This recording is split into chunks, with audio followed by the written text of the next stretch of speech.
Moments ago, Jack Arute spoke with Coach Smith as he came out of the locker room. Jack? And Brent, he told me that in the locker room, he very quietly told his players, play and be yourselves. The same can't be said, though, for Larry Smith. When I asked him what it meant to him emotionally to be on the sidelines in this game, Brent, he couldn't answer me. He broke down in tears. That's the kind of emotional roller coaster that Larry Smith has ridden here at Missouri. But he's back, and they're back here today in Judgment Day to try and beat their foe, Nebraska. And on the other side, the man who won 250 games faster than any coach in history, Tom Osborne, did it last week against Oklahoma. The Big Red Machine. And until proven otherwise, this, in my opinion, is clearly the #1 team in the nation. I don't care how many telephones or graduates you got. You got to beat this team on the field, ladies and gentlemen. That's where it belongs. And Chris Brown, number 35, will kick it off for the Cornhuskers. Ricky Ross and Devin West are standing back at the 4-yard line, and we'll be underway here in Columbia.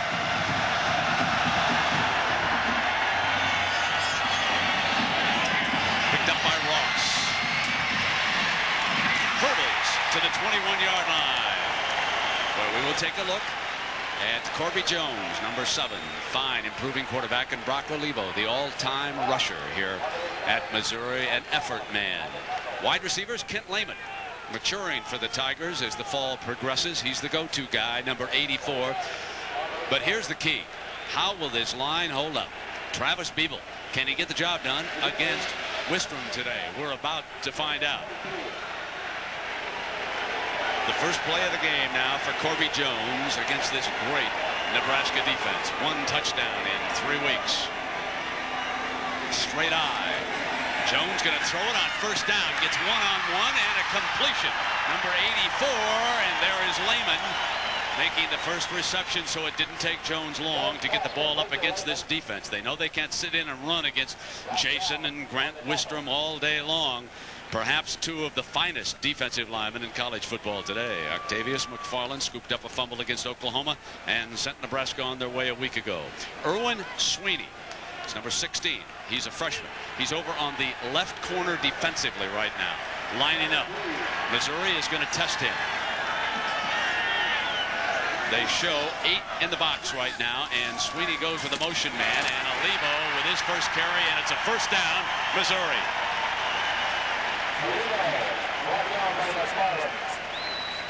There's the difference. The first 6 games, when they were struggling, they rallied after a nightmare of a loss to Kansas State. And over their last 3 games, 495 yards, Dan. And Brent, you talked about the time of possession that they had last week against Colorado. Well, that's really been the key. Each game this year, they have had the advantage in the time of possession. And the key for them has been good plays on first down. And we're seeing a new type of down marker being used here today. And perhaps Brock Olivo came up a little bit short. Jerry Burnt, the offensive coordinator, told us yesterday that it's important to get good yardage on first down, but in order to keep drives alive, you got to convert on these third downs. So here is the 3rd and inches. Show a split back formation with Ron James offset a little bit, and Olivo the tailback, and right straight ahead goes Corby Jones. Jones, the junior from right here in Columbia. His daddy is the defensive line coach of the Tigers. His daddy, Curtis Jones, played here in Missouri as a 220-pound defensive end. Well, that's what Corby weighs right now, and this field, as you can see, has been torn up. It rained during the week, and it's real soft in the middle of the field between the hash marks. They go to a jumbo lineup using Chris Meredith as an extra tight end, wearing the number 99. Corby keeps it, and Nebraska jumps on him, and Corby dives forward to the 32. Octavius McFarland there, number 4, making the read for the Cornhuskers.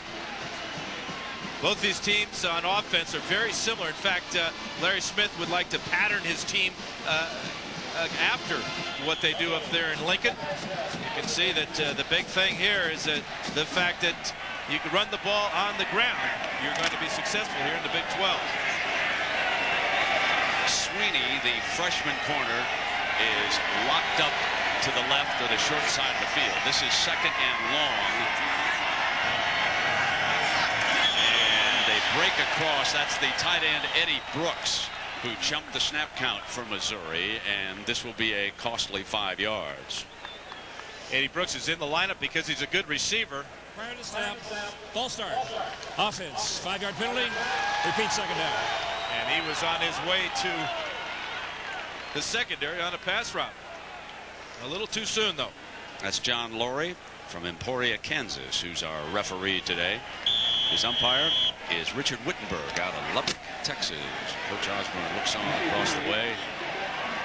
Chance now to close down the Missouri offense after one first down and get their first possession.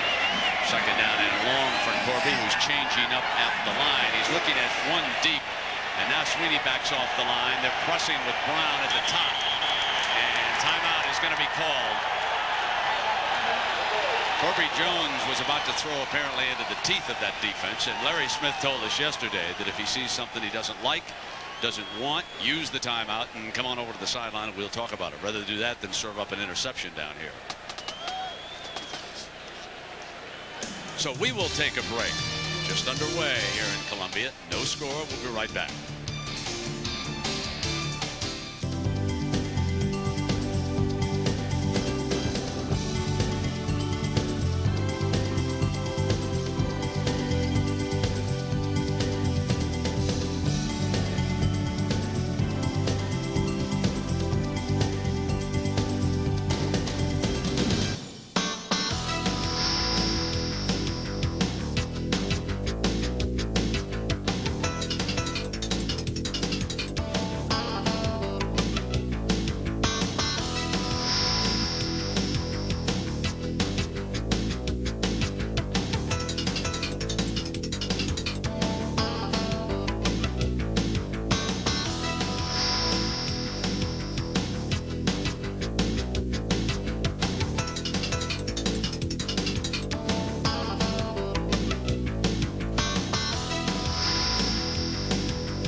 Facing a 2nd and 16, and Dan, you don't have a play like that for a Nebraska defense. Well, it's important that they just get half of it and try to pick up the other half on third down. So here we go. Corby Jones under center, straight eye behind him, 2 wideouts and a tight end. Lehman's his motion man, and they'll chase with Sweeney, and Corby's going to keep it, and they didn't get close to half. McFarland checks in on him first, and Peter jumps in second on him, and nothing doing, and now you're in third and a bunch. Real tough to run an option against Nebraska. They play against the option all the time. In fact, Nebraska's toughest game on offense each year may be their spring game where they're going against their own defense.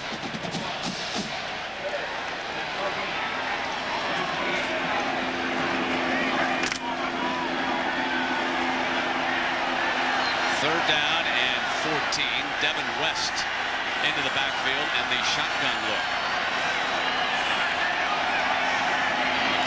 Steps into the gap defensively and backs back out on Corby.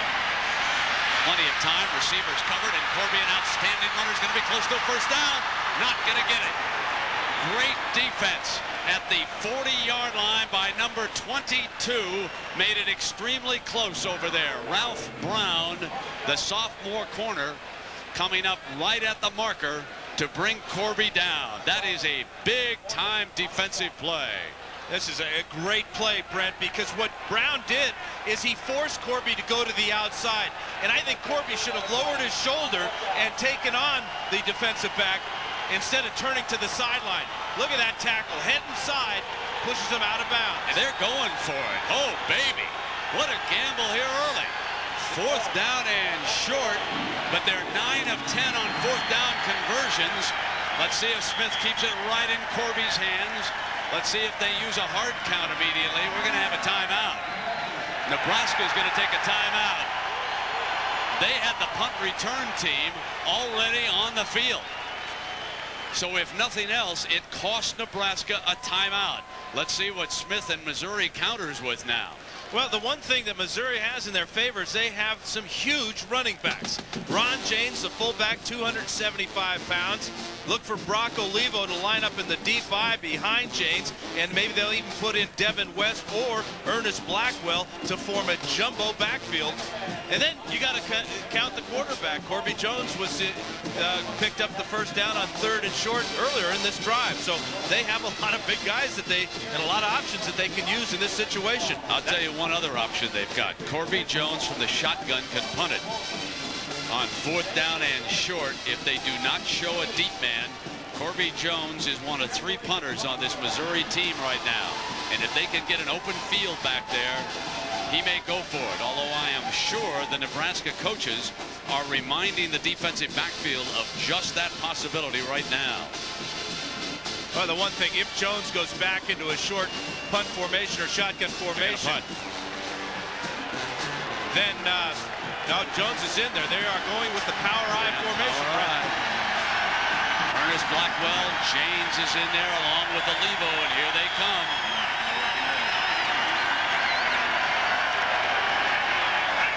Corby Jones hands it off. 1st down, Missouri. They answer the first test with Ernest Blackwell, the senior from St. Louis. And Smith and Missouri serves notice that they will not back down from number 1. Here they come. This offensive line has just done a great job these last 4 games now. Watch the surge as they come off. Hamburger, Nehmeyer, and then the big fullback, Blackwell, picks up the first down rather easily. Olivo gets about as deep in that backfield as any tailback we've seen this season. He's a good 8 yards behind Corby.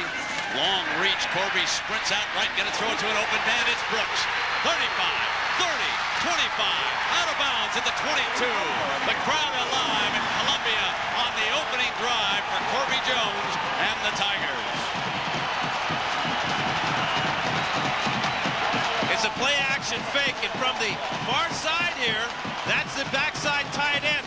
This is number 3, Eddie Brooks, coming out of the backfield. It's a huge gain for Missouri as they just have a whole lot of momentum and confidence operating with number 7 right now. Mike Brown and Sweeney caught up in the coverage, and Brooks comes free as the clock comes on down. 10:23, the best defense against Nebraska. Keep possession of the ball. James to the 18-yard line. And again, that clock continues to tick away. The Big Red, they haven't touched it yet here this afternoon.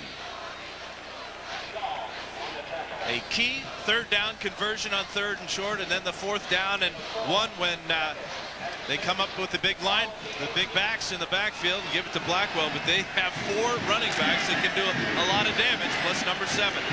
So against Osborne's defense, they've taken it down more than 5 minutes already. 2nd down and 7 for the Tigers, and Corby changes it up. Olivo gets so deep, has to come up to get a quick count on it. Short drop, going to throw the fade for the corner against Brown, incomplete. Kent Lehman, the intended receiver, and Corby wanted him one-on-one for the fade. This offensive line has been run blocking extremely well last couple of games. Well, today they're giving Jones a lot of time to throw as well. Quick 3-step drop that time, and Corby just overthrew his receiver. That might have been a jump ball situation in the corner of the end zone. How about this for ball control? Right now, 11th play coming up, Brent. And the clock down at 9.5 minutes against Nebraska. 3rd down and 7. That's Olivo. And motion. Corby's going to throw in a hurry. Spins away beautifully. 20, 15, Goes for the first down and out of bounds at the corner.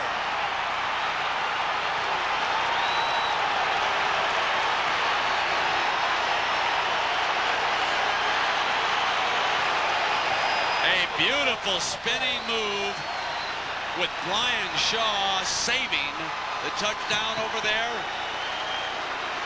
Actually, it's Brian Shaw who can't bring down the 220-pound Corby Jones. This effort is just outstanding. This is the way he's been playing the last 3 weeks. Watch the effort to get into the end zone as he breaks another tackle. That one's Mike Brown. And finally, Jay Foreman comes over. I'm not so sure that ball wasn't across the goal line. Corby on a quick handoff. It'll leave him over the top. Missouri strikes first.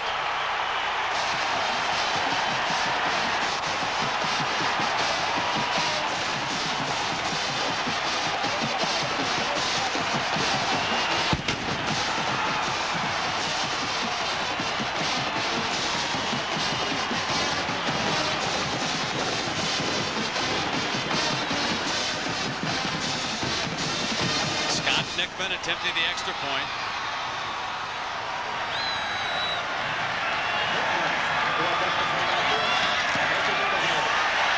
Missouri 7, Nebraska nothing. But perhaps more important than it. And Microsoft, where do you want to go today? Missouri 7, Nebraska nothing.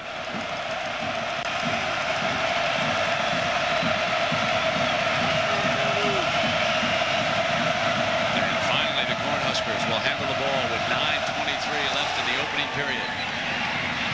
Short and high. Walker from the 9, 20. Down at the 25-yard line. So Scott Frost, number 7, will bring the offense out here for Coach Osborne. Amon Green, over 1,000 yards rushing. And our Chili's lineup also features Joel Makovica at fullback. Kenny Cheatham, number 6, steps into that starting lineup today for the Big Red. Behind their usual assortment of great offensive blockers, Josh Heskew played awfully well against Oklahoma a week ago. Here's the first down. Great option team. Frost, Makovica, and Green. Sheldon Jackson, the tight end. And Frost going to throw on first down.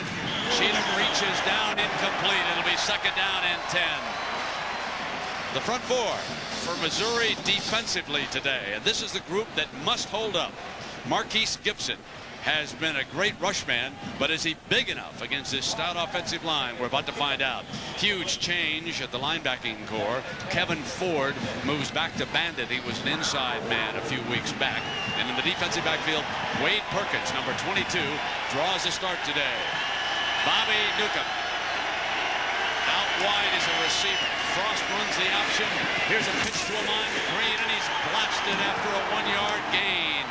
Barry Odom and Justin Wyatt, number 39 and number 90, are there defensively for the Tigers.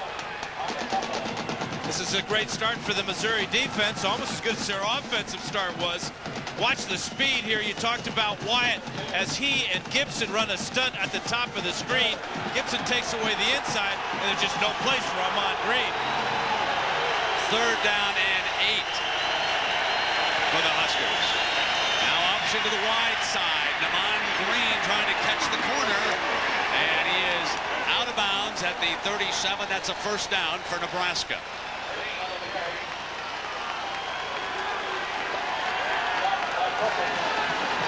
This is an excellent play on third down as the 2 receivers on this side ran off the defensive backs. And watch the effort now by Amon Green as he's going to lower his head and dive and pick up the first down. Cheatham out wide to the right. Wiggins to the left for Frost. An option up to the wide side, and Frost wants to get a lick. Out at the midfield mark, another first down for Nebraska. Harold Piercy, the junior free safety, and he'll be busy today. The young man from Kansas City making stops. That's a 13-yard gain for Scott Frost. Now here is Piercy, number 2. He's their #1 tackler, and this is why. But the bad thing about this is it's about 10 or 11 yards down the field, and it's another first down for the Cornhuskers. Cornhuskers are on the move. 3 wideouts, 1 running back. Trail it by 7. Frost pinside pitch. Amon Green's got daylight to the 40. Donnell Jones, the nose man, got in. Right, this was almost an inverted option play. It goes down as a forward pass. It's a shovel pass inside, but for the quarterback, he reads it. He reads it just like an option play. Watch the teamwork between Frost and Green. There's the option to the inside. Another good play for Nebraska. 2nd down and 2, and it's Amon Green stopped. Let's check in with John Saunders. When you come back, it'll be 3rd down. Brent, time for the Burger King update. Michigan already up 3-0 on Penn State. Anthony Thomas takes this one and rumbles 12 yards for the touchdown. The Wolverines jump in front 10-0 in the first quarter. Meantime, Colorado in a battle against Iowa State. They've trailed throughout the game, but right now lead it by 5. Brent, back to you. John, I can't believe you let Todd Blackledge get away with picking Penn State. I mean, that isn't fair, partner. Dan Deerdorf says it's all Michigan out here. He's watching this game today. 3rd down and 1. Frost going to change it up. Crowd alive. Runs Makovicka. Here's the option. Frost for the first down.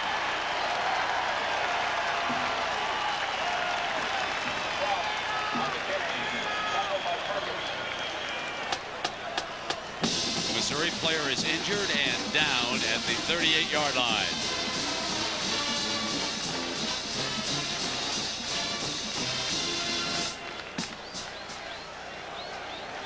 That's Brian Craycraft, senior from Mesa, Arizona, one of the defensive linemen. They're already a little bit shorthanded at that spot, and they can not afford to be losing players like Craycraft. This is the big concern for Larry Smith and the entire Missouri coaching staff. Can the defense hold up against Nebraska here this afternoon? That was the #1 issue. They were pretty confident coming into this game that the offense could move the ball, and I think we saw why on that last series when they consumed more than 5 minutes and marched in for a touchdown. But for Moanke, the defensive coordinator there in the glasses, and the rest of the staff, the issue becomes one of trying to stop a team that is averaging 500 total yards a game. Scott Frost got hit right on the top of the head. He got up. He objects to that. Watch him point at the perpetrator over there. He certainly should object to it. He was on his way back to the huddle. Talk about a late hit. Kevin Ford was the guy. But, you know, the thing that Anke told us about, too, Brent, is that when you prepare for Nebraska, because they have so many ways of running the option, it's almost like preparing for a whole season in just 1 week. The one thing Tom Osborne will do with his team each year is rejuvenate his offense. Give them more types of option plays to run, and nobody in the nation does it better than Osborne's team. Sophomore Steve Erickson checks in at defensive tackle. He's a young man out of Dallas, Texas, about to be tested on first down quarterback draw. And Frost to the 31 with Erickson hanging on. So right away, number 94 gets in on the action. Yeah, he's been playing quite a bit lately. They've been running in Erickson and Jeff Marriott because of what you talked about. They get worn down at certain parts of the game. And when you go up against Nebraska, they have so many players. Their second offensive line is almost as good as their first offensive line. Jeff Lake, who's been a bit nicked up, checks in along with Lance Brown, who is the wingback. And Frost here on 2nd and 5. Brings the option. Now the pitch to Amon Green. Green for the first down. Free. And finally out of bounds, but inside the 15-yard line. Easter, the strong safety from Houston, pushing him out. But you can see now the Big Red marching down the field. That's 18 more yards. Watch the strength of Amon Green as he's going to break the arm tackle of number 90, Justin Wyatt. And Wyatt's a big man, but Green, with good leverage that time, gets down all the way inside the 15-yard line. First down and 10 inside the 15. Makovicka on a spinner for perhaps a yard. A young man who has not lost any yardage yet this season. And of course, he shouldn't be losing too many yards from that up back or fullback position, but that time Al Sterling stopped him about as close to the line of scrimmage as you can make it. Makovic a week ago scoring 3 touchdowns. Dan, you had a very good point. You've never seen a fullback walk in untouched as many times as Makovic did a week ago. He had 3 touchdowns. One was from about 5 yards out, another one from about 35, another one from 32, and he was not touched on any of them. Cheatham and Newcomb are the wide receivers, and they're showing bump and run on Newcomb. I hope the corner can run on him, and a penalty flag is thrown by the referee. Vershawn Jackson moved across. Snap. False start. Offense. 5-yard penalty. Repeat. Second down.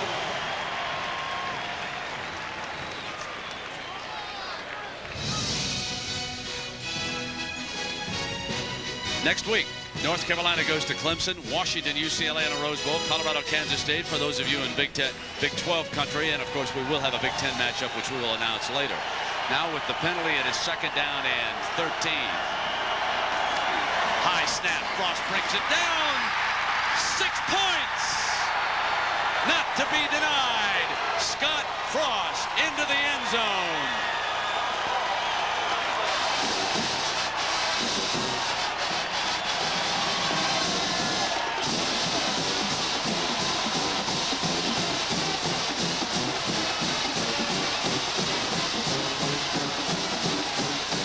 Quarterback draw all the way too, Brent. 16 yards and a great effort going over 3 Tigers at about the 2-yard line. Here is Chris Brown, one of the best kickers in college football. When you want to argue about who's number 1, do not overlook the kicking game and do not overlook the improvement of number 7, Scott Frost. The one thing about the Missouri attack is it's a lot like Nebraska's. I mean, Jones can be equally as dangerous as Scott Frost running the ball. There's Charlie McBride down on the sideline. Long time great defensive assistant under Tom Osborne. Not one that's going to panic in this situation. Ernest Blackwell and Devin West are now the running backs. The fullback is very dangerous here. Blackwell. Lehman goes in motion for Mizzou. This will be West behind the left side, and you can see how they stopped him with Grant Wistrom, number 98, and over on the sideline, Scott Frost putting on the flak jacket, now puts the shoulder pads back on, and he'll be ready to go. He is a warrior. He must have had a problem with his pads, putting the flak jacket on. That's probably part of his normal equipment. He must have ripped something loose with that great dive into the end zone. Second down and 7. Keeping Lehman in motion, trying to get him against that freshman. Corby rolls, keeps it, and he is stopped short of the 25-yard line. So nothing doing right now for Missouri with Mike Rucker along with Jay Foreman. So the linebackers moving quicker to stop Corby Jones and take the keeper away from him on that slant play on this series. Well, what happens, Brent, is the linemen get double teamed a lot, so that means the linebackers are free to flow. Nobody gets a very good block on number 44. Chuck Foreman's son. Fine young linebacker. 3rd and 5. Now Jones roll left.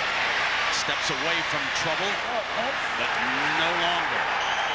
Down in a heap. Sacked at the 19-yard line. Jason Peter, number 55, leads the way that time. Jason Wiltz was also there, but there is a great defensive tackle, number 55. Boy, there's just one Husker after another coming after Corby Jones here. There's 2 go flying by, and then on the outside, Ortiz flies by and turns him back into the red pants of Nebraska. So here it is 3 and out. And Jason Smith. And a punt first for Missouri. Newcomb, the middleman. Let's see if they punt away into the side. This is going to be a short. And Nebraska will wind up with outstanding field position.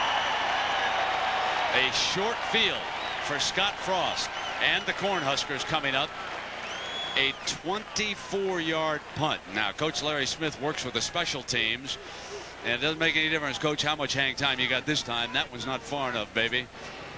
You don't even have to look at the hang time on this one. No, take a bounce, he said.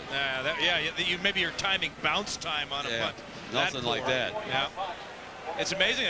Larry Smith told us yesterday that when they were backed up that Vince Zebo would be his punter. You know coaches. First down and 10. Here's the toss to Amon looking for an alley. The crease is there, and Amon Green battles his way to the 27-yard line. Perhaps overlooked in the discussion of great running backs. But a man who continues to pile up the yards, 15 more for Amon. This is just great patience. And usually you get this with a good running back behind a good offensive line. Look at that. Makovica gets into the mix. And it's another big gain for Amon Green as he's almost halfway to 100. 2:42 to go. Score is tied as Missouri struck first here in Columbia. Now the Cornhuskers bobble the snap. Now a late handoff to Amon. Slowed down at the 21-yard line. Still picked up 6 yards on that carry.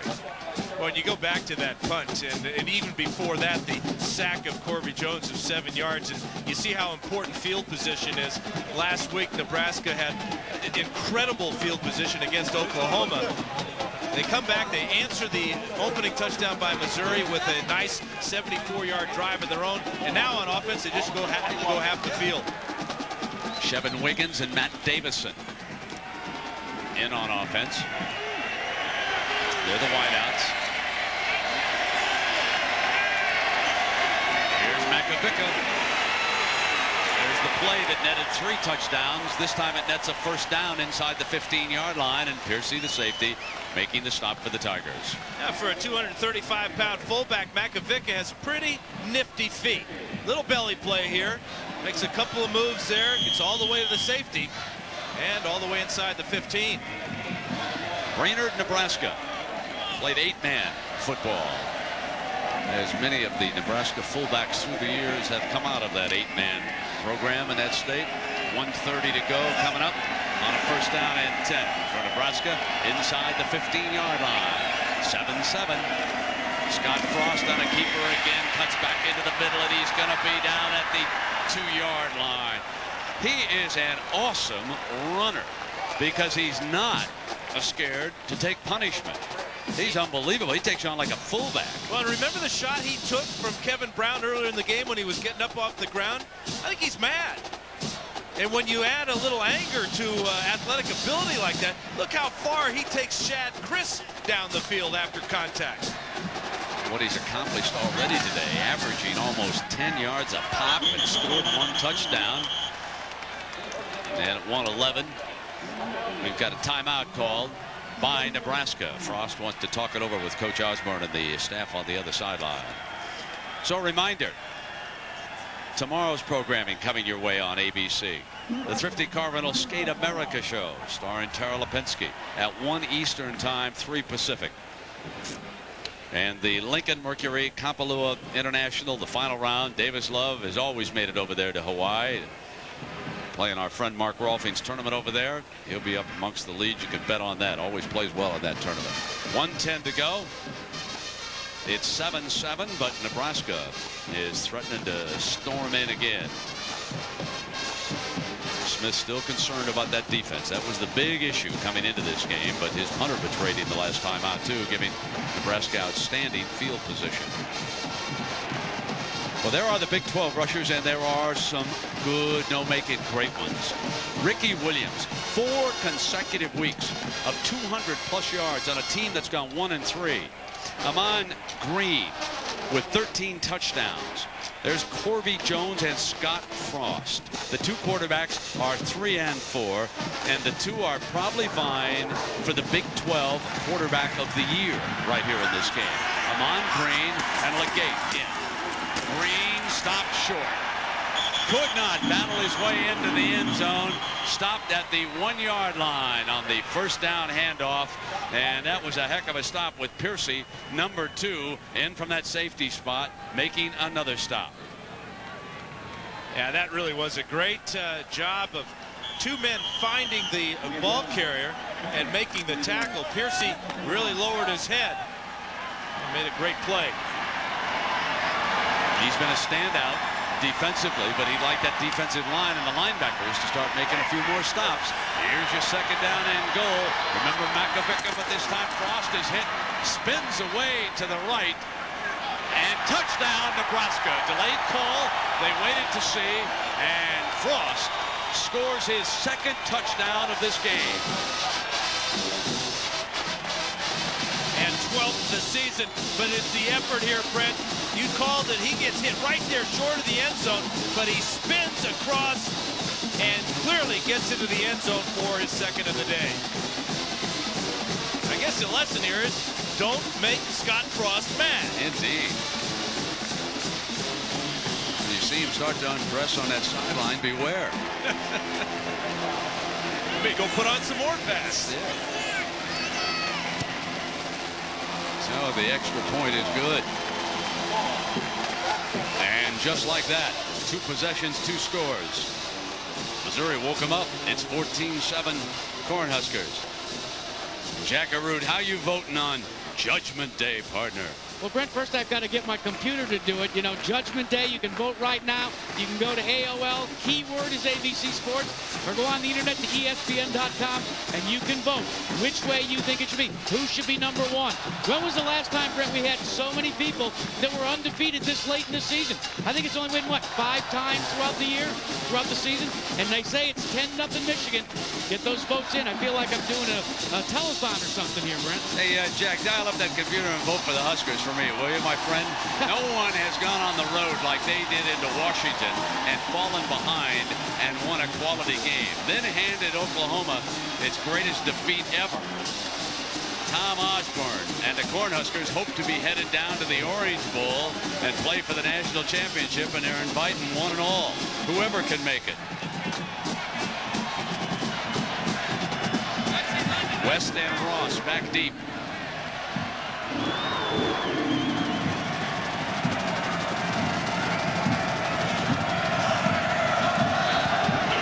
On the ground, high, tough bounce. Ricky Ross has got it, sprints left, 25, alley, 30, 35. Brown blocked near midfield, and number 3, a defensive starter for the Huskers, Eric Warfield, may have saved the day for Nebraska. Chris Brown was coming over on the play, and he was blocked. And he was blocked by Devin West, number 32. 47-yard return now for Ricky Ross. Look at the effort out in front there. That may have been an illegal block, but Ford did turn his back on the blocker. And that's exactly what Missouri needs, is a short field. And they've got one, Dan, 48 yards. Let's see if they can make it work for him. Janes checks in at that fullback spot. He'll be lined up, and they show wide open. They flood with 3 wide receivers for Corby to the right. It's a passing game that's been improving. He's going to throw. Bouncer as the defensive pressure got to it. And he had no chance to throw the spiral out to his 3 wide receivers. What a defensive front Nebraska features. Take a look at Jason Peter. Look at him get off the ball, number 55. Well, then watch him get his hands up. And that's why that ball came out bouncing. 6'5". Corby Jones, about 6'1", maybe not quite that tall. Hey, my friend right down the road, Dick Vermeil in St. Louis, he better take a look at this Jason Peter. Man, this kid's an awesome defensive tackle. Second down and 10.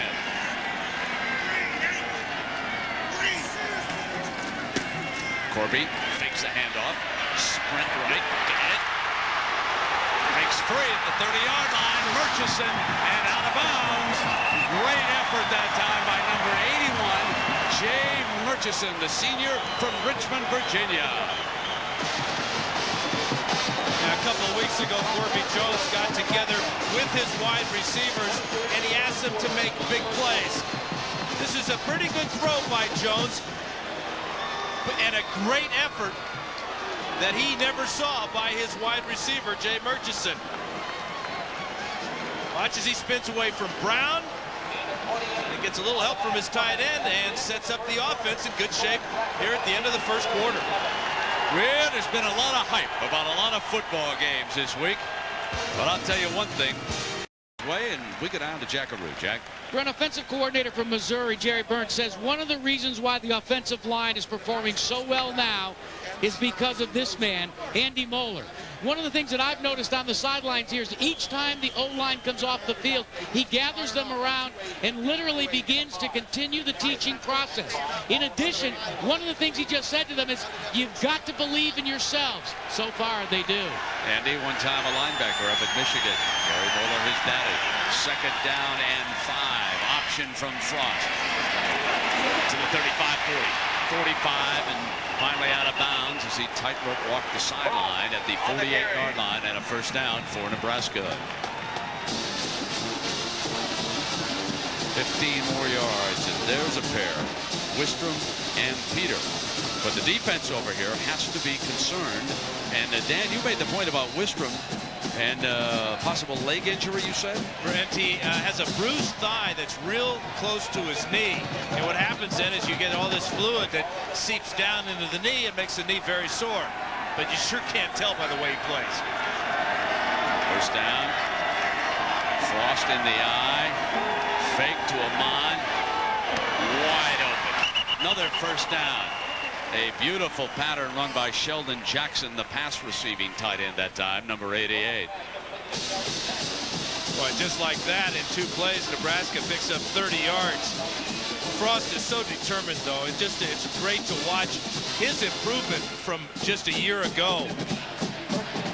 No pass rush at all, and a wide open tight end. Kenny Cheatham off to the quarterback's left here on 1st down. Ball is at the Missouri 36-yard line. Nebraska and Missouri tied at 14, and Ahman Green is stopped on 1st down. Harold Piercy joined the fray again from that safety spot, helping out on that tackle. Barry Odom threw a shoe making that tackle on Ahman Green. That's a big hit when your shoe comes off when you tackle a guy.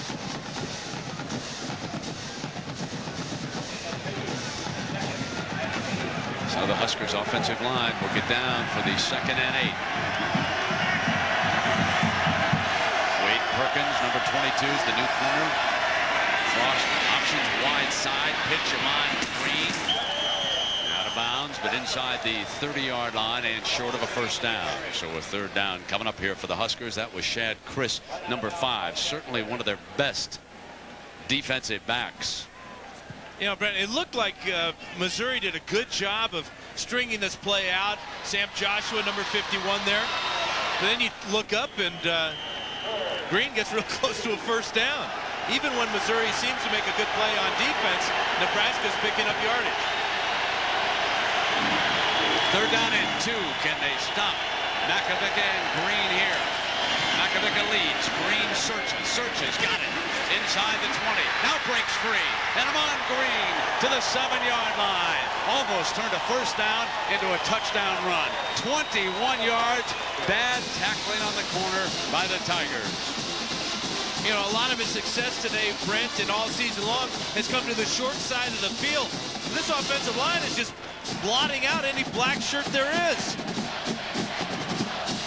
Taylor getting way down the field to add another key block. Easter hanging on from behind, or it would have been 6.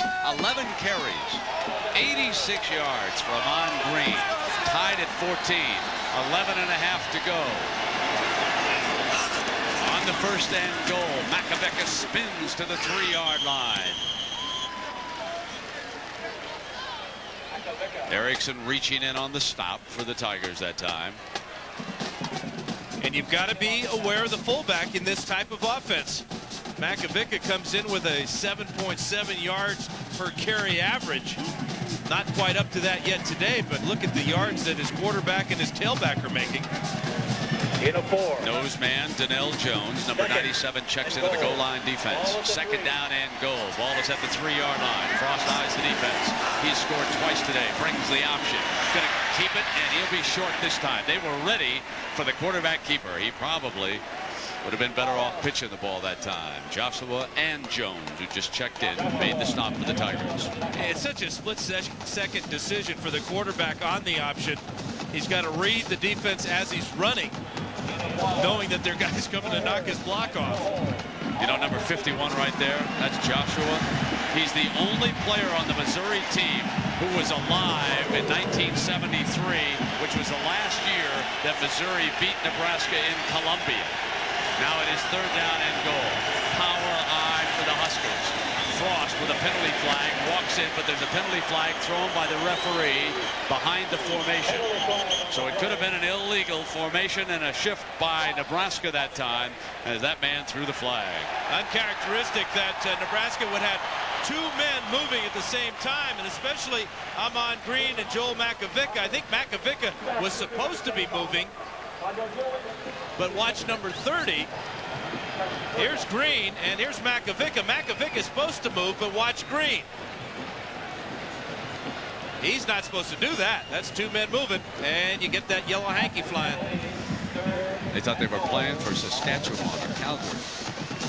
They beat Saskatchewan or Calgary any day. And anybody else north of the border, I think. 3rd down and goal for Osborne's Huskers from the 7-yard line. They show that double wing formation that they used against Oklahoma. And they blast straight ahead with Amon Green for the touchdown. 7 yards for Amon.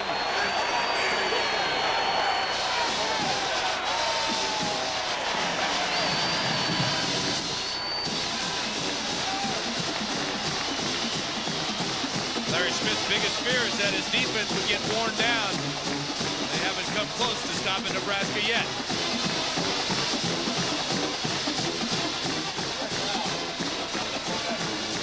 Now here's Brown again. And he boosts Nebraska back into a 7-point advantage here. Larry Smith, 21 years a head coach. After he was dumped by USC, he sat out a year. How big a mistake was that for the Trojans? We'll be right back.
Presentation of college football is brought to you by Marriott Hotels, Resorts, and Suites. We believe when you're comfortable, you can do anything. Chevrolet Trucks, the most dependable, longest-lasting trucks on the road. Velo from Phillips Magnavox, the power of a computer in the palm of your hand. And Chili's Grill and Bar, home of the Big Mouth Burgers. 21-14, Nebraska in a wide-open affair here in Columbia, Missouri. 10:08 to go in the first half. Meanwhile, Michigan running roughshod over Penn State.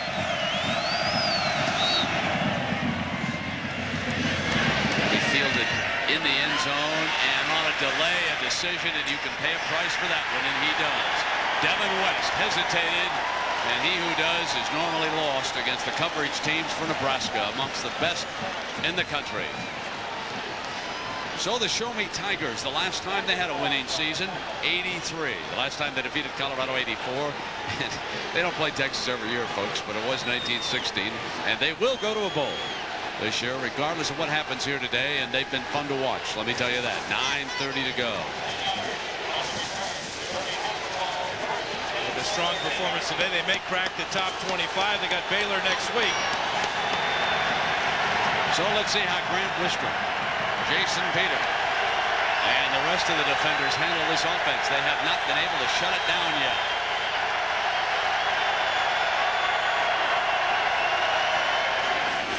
Levo on a cutback with Jason Peter hanging on at the 15-yard line. Now here's how Coach Smith told us yesterday that he wanted to come out against the Nebraska Cornhuskers. I don't think that they'll catch us flat. I think right now we're playing good football, and it's nothing fancy. Basically, all we're doing is that we're fighting and blocking and tackling, but the biggest thing is we're fighting for each other. And we get into a game tempo now, and it seems like the best comes out. And so I don't think we'll come out flat. Well, they certainly have not, putting 2 touchdowns on the board against a team that had given up only 1 in 3 weeks. Deep drop, going to throw it again. Corby's got a man wide open, and he puts it right in the hands of number 4, Ricky Ross, for a first down for the Tigers. How about this young man, Corby Jones, Dan? What's your feeling about him now? We saw him earlier this year, and Ohio State shut him down. You know, I asked him yesterday, what would you rather do? Would you rather run for a touchdown, or would you rather throw for one? And he broke into this big grin and said, man, I'd rather throw for one, because all I've heard for the last couple of years here in Columbia is that I can't throw. Well, he's 5 out of 7 right now for over 100 yards.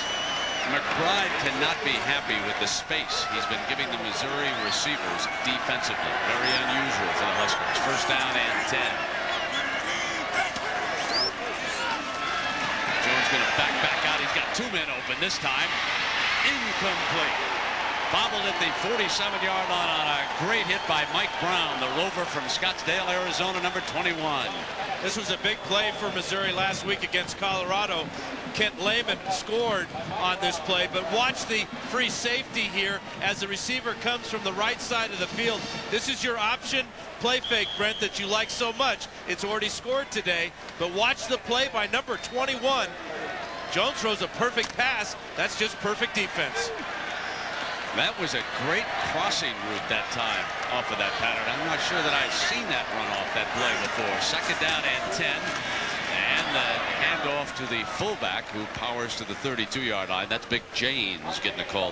Now there's a man who's a load to James, Dan. When he comes, that's a truck coming through, isn't it? Well, he's 275 pounds. And here's Curtis Jones, the proud papa of Corby Jones. Played a little defensive line here at Missouri alongside a teammate of mine in San Diego, Russ Washington, who was inducted into the University of Missouri Hall of Fame last night. Congratulations to Big Russ. Indeed. Third down and 6. Corby's back in that shotgun look.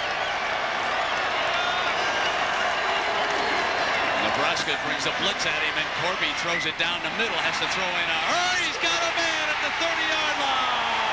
Ricky Ross again. Eric Johnson was the blitzing linebacker that time. There was no time.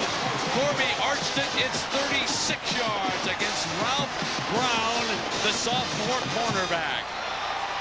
Kirby did this against Oklahoma State, where he just lofted the ball up in the air for Ricky Ross, and that one came down as a touchdown. Ross out-battles Brown for this ball, and lucky for Nebraska that Ross loses his footing here, or he's in the end zone. Great concentration to make the catch. So Corby Jones driving Missouri for Larry Smith through the air. 7:13 to go. First and 10. The Tigers against number 1 now. And Jones hands off to the fullback. Blackwell checks back into the game.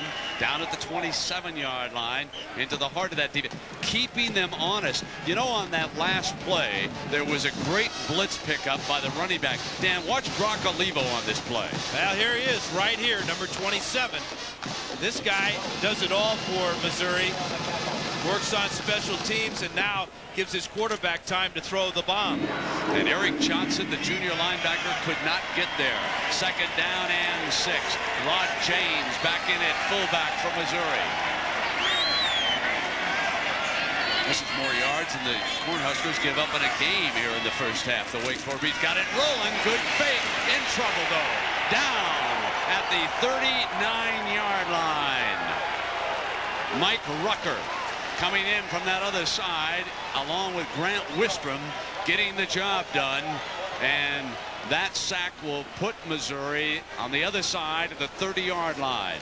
It'll be 3rd down and 13 after the 7-yard loss. That's a pair of 7-yard losses now for Corby Jones. Watch how fast Nebraska players get off the ground. Wistrom does not allow himself to be held or tackled there. He gets in on the sack. Now let's see what Corby can come up with. Nebraska shows pressure. They like to come in this situation. Right back to Corby. They're going to throw the flare to Alibo, and it's defended, but he breaks a tackle. 25, banged out of bounds at the 22-yard line by Mike Brown.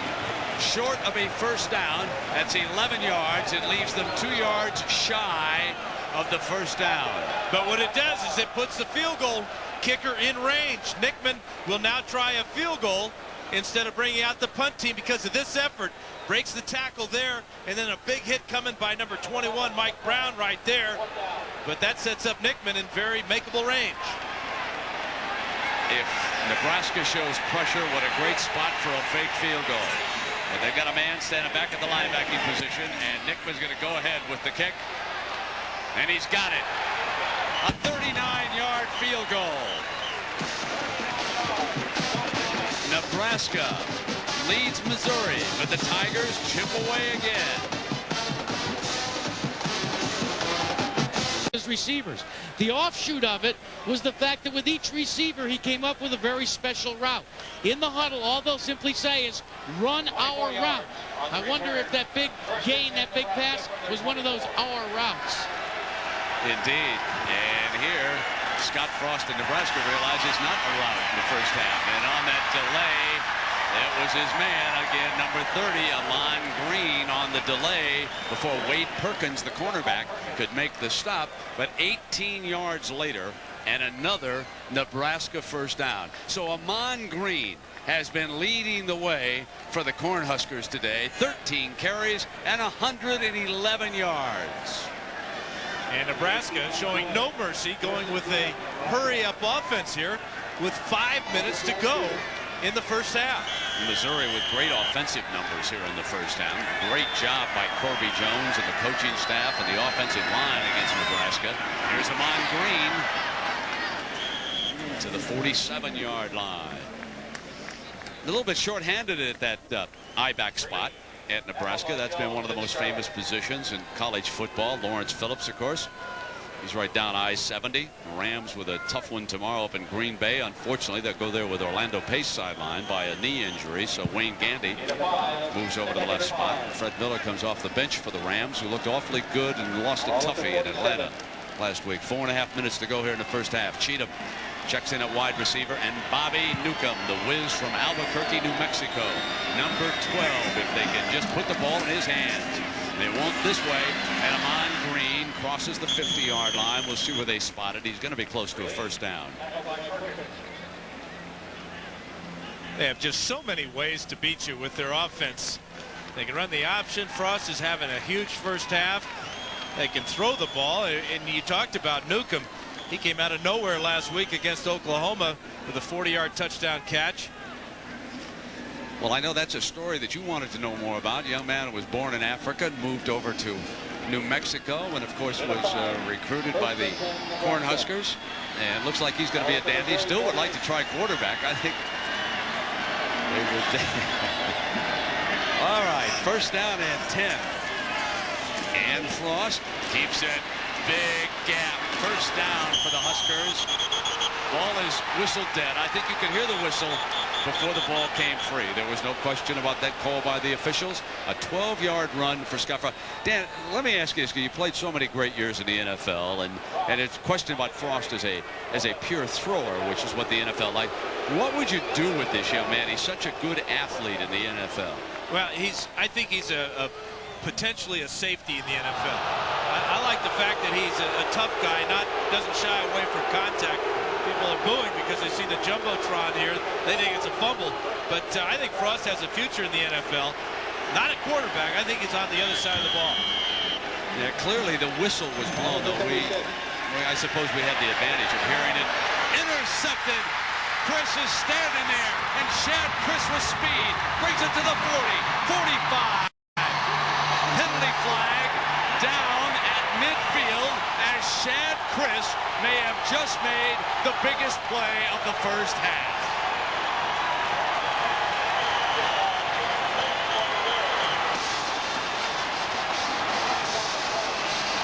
It has been a first half of a lot of big plays. This is the first one for the Missouri defense. You're right, Brent. Watch Chris just stand here, wait for this ball to come down. As he comes off the receiver on the outside, Matt Davidson, and they're going to get the penalty against Missouri here on the return. I don't think Scott Frost ever saw Shad Chris. And it's a personal foul call. Oh, it's going against Nebraska. Yeah. Tack it on, baby, and bring it to the other side of it. Jeff Marriott may have caused that interception. I think he caused Frost to have to throw off the back foot when the big sophomore nose guard broke in on him. And now with the personal foul, and Tom wants to know who it is, who lost his poise out there, because he'll be talking to the young man, and the ball is put down at the 35-yard line. And now can Corby take it in again and regain the lead? What a first half. And I think you're right about the pressure. And I also think that Frost was looking into the sun and never saw Chris. All right, so here we go. Hang on. The Tigers stalking that lead again. Play fake. Corby rolls right. Got all kinds of time back. Wide open to Lebo. 10-yard line. Touchdown, Missouri. Mizzou leads it. 35 yards.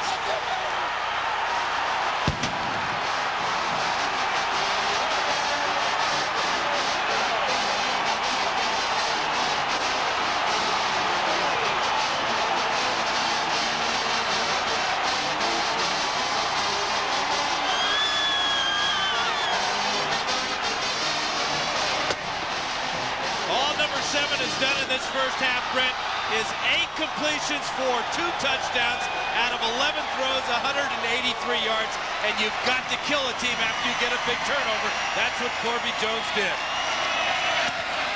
Here's Nickman, perfect. Can you believe this? On Judgment Day, Missouri riding the crest of a 3-game winning streak.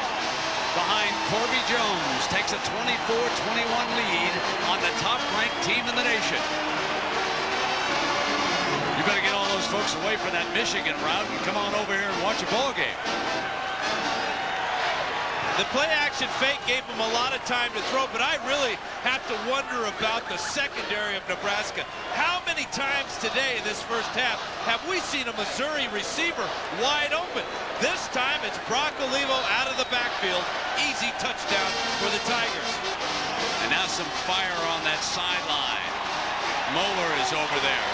And another firebrand who's probably going to be a head coach someday right there. Ricky Hundley trying to get them fired up, keeping their head in the game right now. The associate head coach. Everybody's alive in Columbia. What a great job by this coaching staff and all the youngsters on this football team after that nightmare of a defeat at the hands of Kansas State. The players got together, met alone. The coaches got together. They reviewed everything, and they have not lost since. And now they lead Nebraska 24-21. This is the feel-good story of the year in college football. Folks, this is like Northwestern coming alive. This will be fielded at the 4-yard line. It's Walker again. Breaks free at the 30 and short of the 35, and he battles his way right to that 35-yard line, where it'll be Scott Frost and Jackaroot. Well, Brent, you were talking about Mo Anke right there and Ricky Hundley. Well, Anke and Hundley have been marshaling the defensive people over behind the bench, and they've been literally trying to carry them along emotionally. That's their big concern. You know, Larry Smith is concerned about keeping the defense in the game. Well, Ricky Hundley right there would go up to each and every player and say, we're still in it, stay with it, individual effort. One of the great performances of the year. 24-21. Missouri leading. Scott Frost keeps it and bangs to the 42-yard line. Number 7, the senior from Wood River, Nebraska. You folks back there in that state know the story. One of the great high school quarterbacks of all time in Nebraska. Went out to work with Bill Walsh. Stanford moved him to safety. They were changing coaches. Walsh under fire out there. He transferred back. It was difficult replacing Tommy Frazier last year, but he's come along this year very well. And Correll Buckhalter, number 36, the freshman, checks in at I-back. Gets the toss, short side. Oh, at the 40-yard line. Nothing doing for Buckhalter. Al Sterling, number 48, delivers the message. And the guy Al Sterling replaced at middle linebacker was Kevin Ford. That time, the both of them teamed up and put a heck of a lick on the true freshman. Not many times will you see a Nebraska running back heading backwards. So it is 3rd down and 6. Shotgun for Frost and the Cornhuskers. 4 wide receivers. Scott pulls it down. Left fire, bounces it. Incomplete. It is 3, and let's punt it.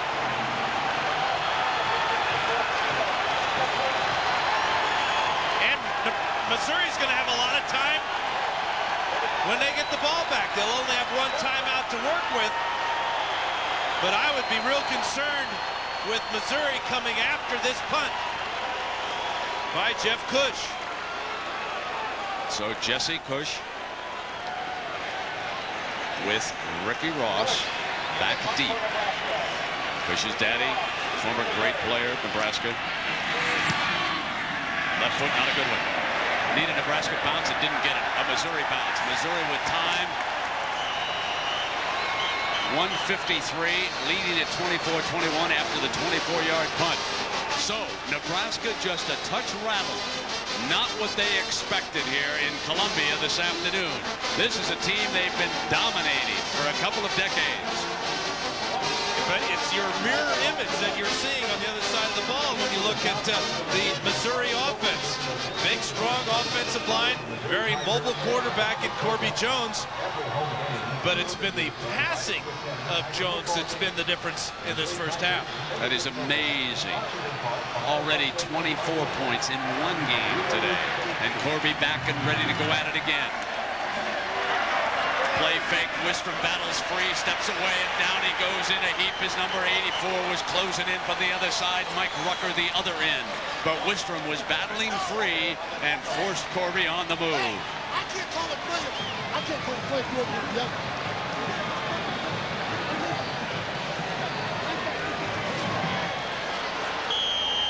You know, Corby, I think, told him he couldn't hear the play. Dan, is that possible? Well, I think that what he was talking about is he couldn't call the play for some reason.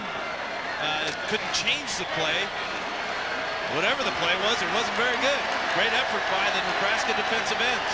2nd down and 18. West and Blackwell are your Missouri running backs right now. Wistrom down in that 3-point stance, tries an inside move and can't get to the running back fast enough.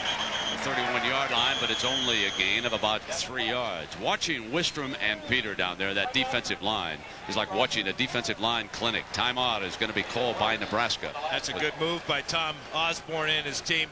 They had 2 at that point. Now they have 1.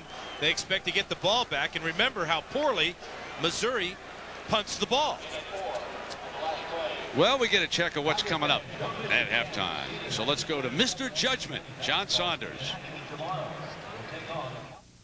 Coming up on Valvoline Halftime 97, it's Judgment Day. So far, the gavel's coming down hard on Penn State. Well, they're getting overwhelmed right now. In every phase of the game, Michigan looks bigger, faster, stronger, really taking it to the Lions. We'll have all the day's scores and highlights, including #1 Nebraska against Missouri. It's all coming up on Valvoline Halftime 97.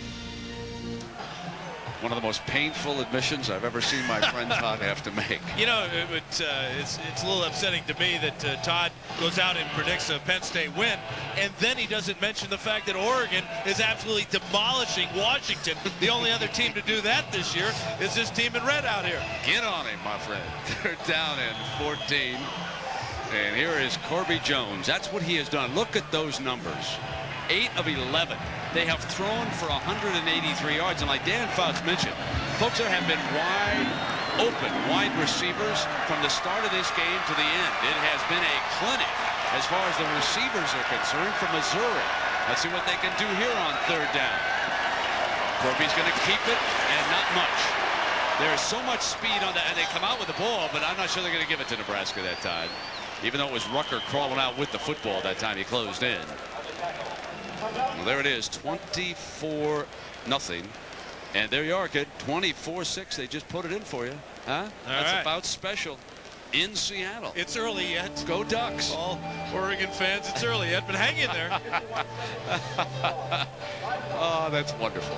Now, let's see. If Washington loses that game, that puts UCLA on target for a possible Rose Bowl and a huge game next week down in the Rose Bowl. And of course, speaking of big matchups and games, how about this one tonight? Florida State and North Carolina.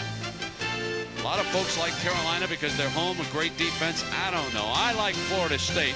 Too much experience in big games. Dan, what about you in that one? Well, I will be watching side by side with you tonight, Brent, on that one, because we're going to see North Carolina next week against Clemson. So I think I'm going to root for North Carolina. Hey, my friends at Budweiser will take care of the table for us tonight. They're in the neighborhood, you know. Send those draft horses on down here, folks, down to Columbia. I appreciate that, you picking up the tab one way or the other. Always glad to do it for you, my friend. Well, here comes the barefooted one, and that is Vince Sabo, number 17. Bare left foot. So he's the second punter, 51 seconds. And Nebraska will try to get that youngster, Bobby Newcomb, turned loose. High snap, going after it, however. So he'll just try to get it out of there, and not too good.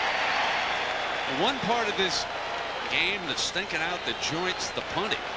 That's just two terrible punts for Missouri. Doesn't matter if it's Jason Smith or Vince Sabo. 11-yard punt that time.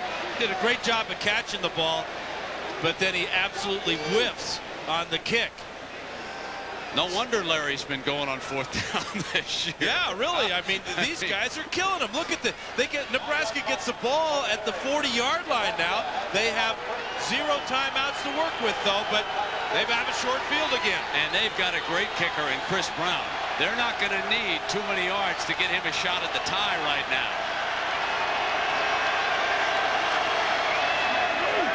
Here's Frost, sprints to the short side. Releases and batted away. Dangerous. That was Kenny Cheatham, the intended receiver. Wade Perkins came up and made sure there was no completion on that play. And Wade Perkins has played his way into the starting lineup today. Picked off a pass against Oklahoma State, then one against Colorado last week. The pressure here up front against Frost. Frost really should have thrown this ball out of bounds instead of trying to complete it. All right, now we got second down and 10. We got a shotgun look, and Frost is up, firing to the sideline. Cheatham again, out of bounds at the 32, and 35 seconds show up on that scoreboard. And you know, Brent, there's absolutely no wind here today, and that pass puts Brown right about at his limit. He has a 51-yard career long. Now Missouri doesn't want to give up the home run in this situation either.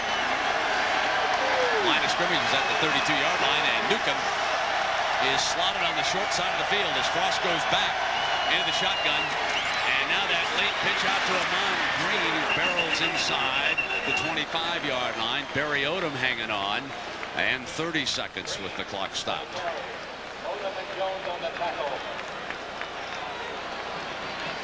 Couple of timeouts remaining. Everything in good shape for Osborne's Cornhuskers, coming down for a possible tying field goal or the lead.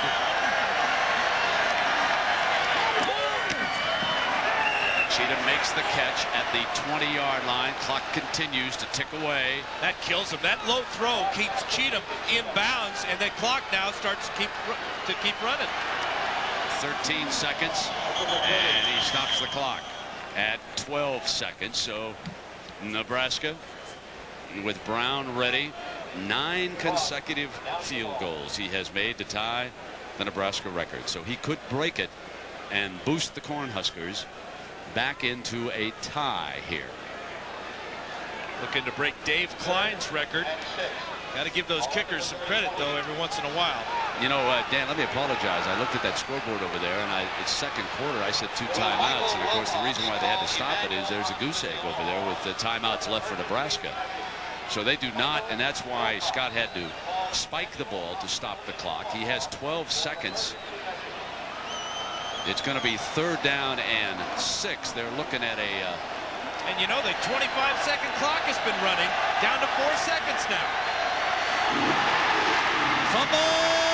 They pile him up at the 25.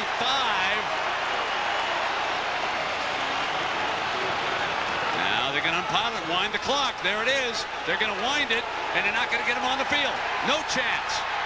Boy, how uncharacteristic of this for Nebraska. How could you foul that up?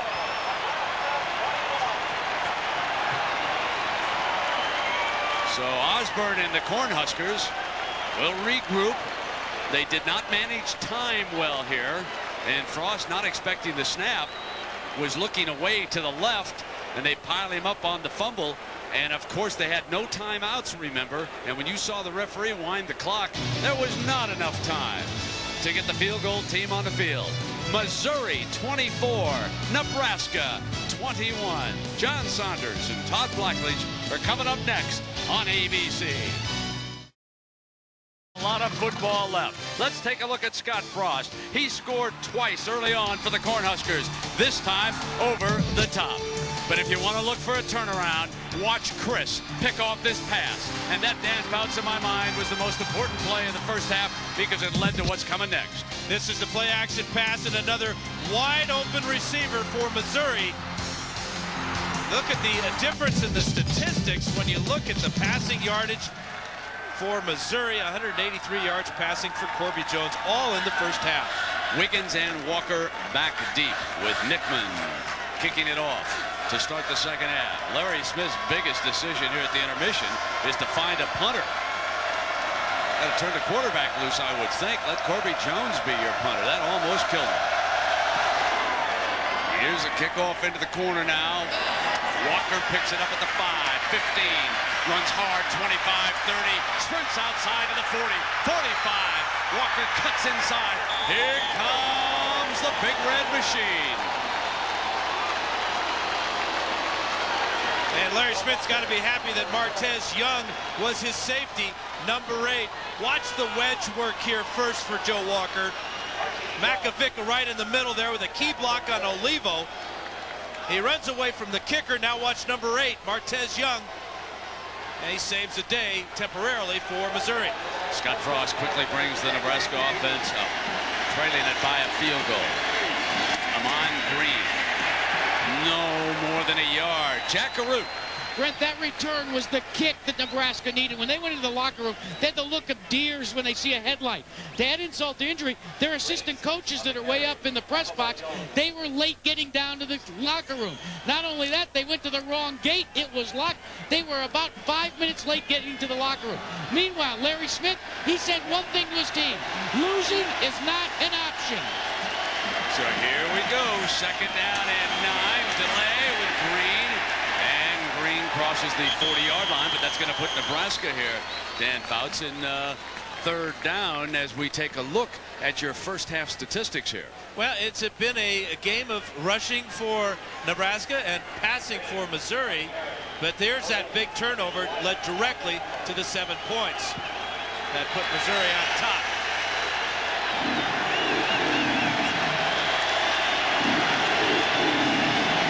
Third and 4.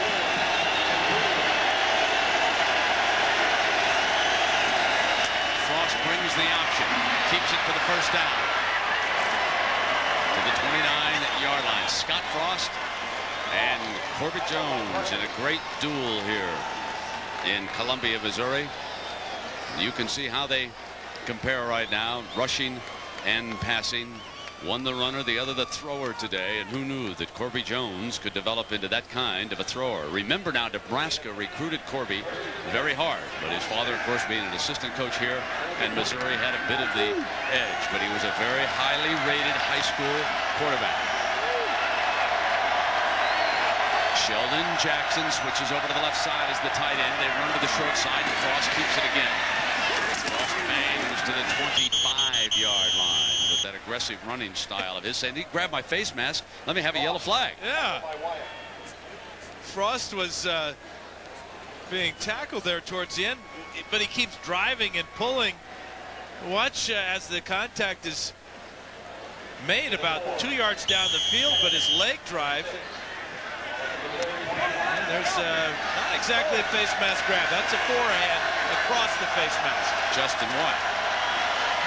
Now the pitch to Amon Green, and he breaks free with a second effort short of the first down to the 21-yard line. Nebraska's possessions in the first half. They trailed it right away. Then they had to respond. Then they took the lead.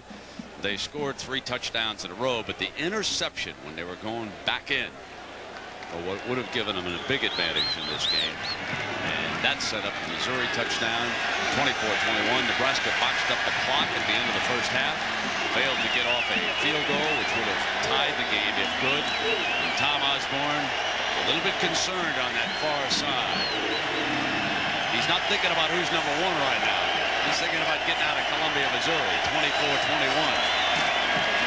And it's Matt Davidson banging for the first down. Straight ahead. It's very interesting when you put a great team and a great coach like Osborne in Nebraska under fire. I always find it interesting how conservative the approach becomes. It's not wide open, nothing fancy here. Doing what they do best. Use that fullback power. Toss it to Amon Green. Let the quarterback keep it on the option and try to bring it on down the field. Those are 3 pretty good choices, Brent. Go back to why you're the #1 offense in college football. That's because you run the ball well. Inside of the 20-yard line here.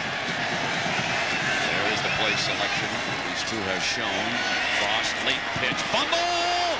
Loose ball. Battle on the sideline. Missouri says, we've got it. Missouri recovers the fumble. The second Nebraska turnover. And another one with the Cornhuskers going in for a score. How big is that? As Steve Erickson walks away with the football. It was a late pitch, as you said, Brent, from Frost to Amon Green. And he just took his eyes off it. This is a great bounce for Missouri as Erickson just gets it before his helmet touches the out-of-bounds marker. Great hustle here by the young man from Texas. Pitch was a little bit high, but it was right in the face of Amon Green. He should have made that catch. So it's Corby Jones bringing the offense out. Split backs. Levo, the running back, and Octavius McFarland makes the play defensively for Nebraska. Missouri leading it 24-21. Olivo scoring the go-ahead touchdown on a pass, and there will tell you the tale. The first halftime lead over Nebraska since '88. And they are 15-2 under Coach Smith when leading at halftime. I spoke to a couple of state troopers from Missouri down below. I said, fellas, if this holds up, you guys are going to be working overtime tonight. They said, no doubt about that. Second down and 10 now. Corby Jones. And offset. Blackwell there. They bring the option. Late pitch. Got it into Olivo's hands. Dangerous but successful to the 17 and short of the first down. Warfield making the stop. Boy, Olivo makes the catch that Amon Green couldn't make on the option. This is why this pitch is high. Watch the pressure right here in his face. Looked like it was Chad Kelsey. Could have been Tony Ortiz. Just saw a 7 there, either 57 or 37. But one of the adjustments the secondary Nebraska will make now is they will play their safeties in more of a zone defense. With the way Missouri's been punting, this play is bigger than you can ever imagine. Coming out short of the 20-yard line. On third down, they need 6 yards just to keep it alive and not have to punt. Fire, got it, first down, huge to the 30-yard line. Kent Lehman.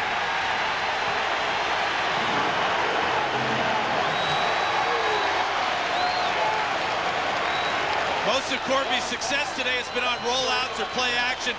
That was just a plain old-fashioned drop back pass. First and foul. Nebraska, 15 yards. Second one. Second one against the Cornhuskers here today. Is it possible they've lost their composure? Look at the pass protection for Corby Jones. Absolutely perfect. The timing was exquisite because Lehman hadn't even turned around when that ball was... It's that takedown right there, I believe, released by the Sweeney, the freshman, you see it was whistled down, and he continued to throw the man to the ground, and that cost Irwin that time. So it's a learning process for him. First down and 10. Ball is out at the Missouri 45-yard line. They line it up in an eye now. Corby Jones waits. They may have drawn him offside. There's a penalty flag thrown by the linesman. Let's see if they drew them off or if the offense moved down in that line. You could see two of the white jerseys in Nebraska jump across that time.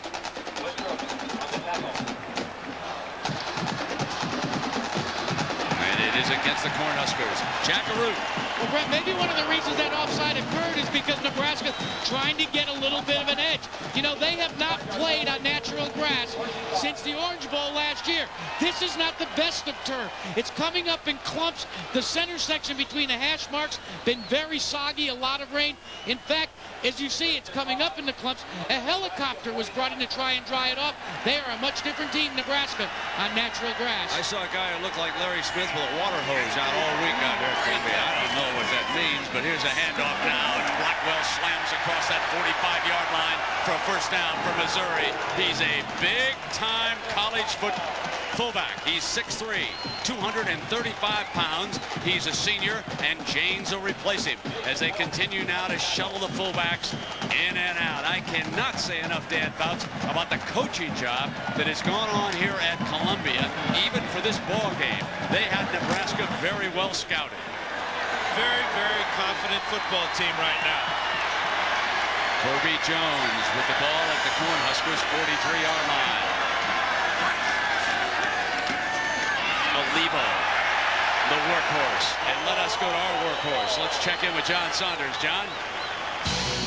Brent, you have a surprise where you are. There's a surprise in Happy Valley as well, just because of how big a lead this is. Chris Howard, 29 yards for the touchdown, and they've opened a 31-0 lead, has Michigan at Penn State. Meantime, Tennessee and Southern Miss, this one all locked up at 13 apiece. Brent?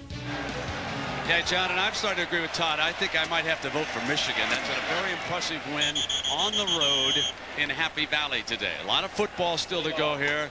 I love this Cornhusker team, but they are under fire right now, Dan Fouts, from Missouri. This is something we did not expect here today. No, but there are a lot of Cornhusker fans out there saying, hey, wait a minute about this grass stuff.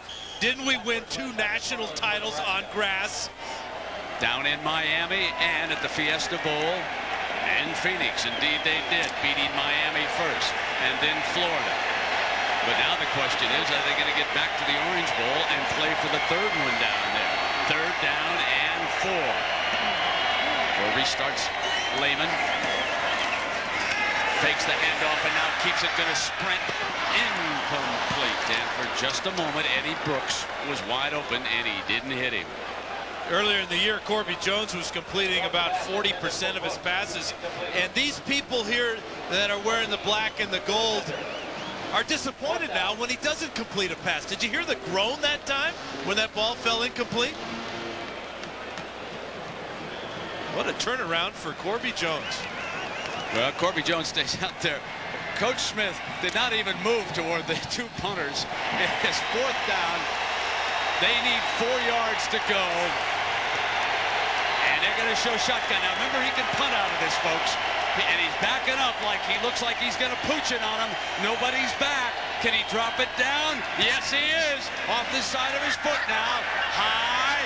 Inside the 10. Missouri's going to down it. Inside the 5-yard line. How about that?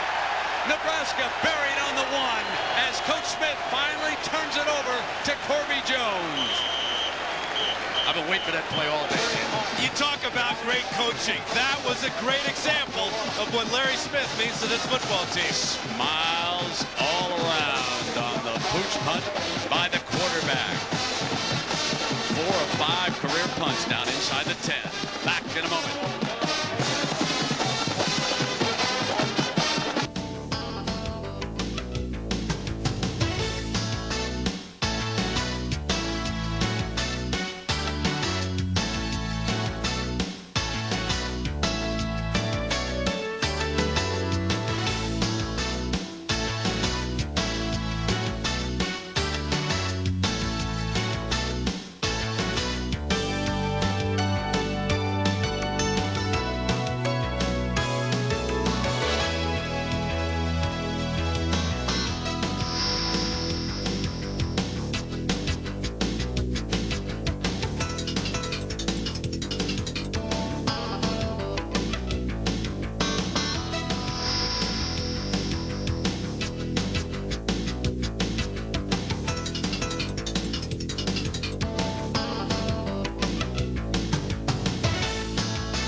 Dan, what went wrong on this? Well, as Corby Jones drops back here, Mike Brown should have gone back deep.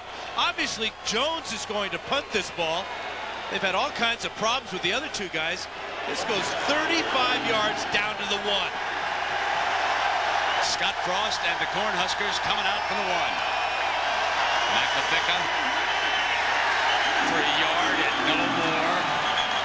And the Tigers jump on him. And you can just feel the emotion on that Tiger sideline and in watching their defensive players in particular. Ford and Sterling, two of Mo Anke's linebackers, jumping McAfee at the point of attack. Second down for Osborne now. Well, and you can see the confidence. Missouri comes into this game hoping to win. They have changed from hoping to expecting to win. Look at this group.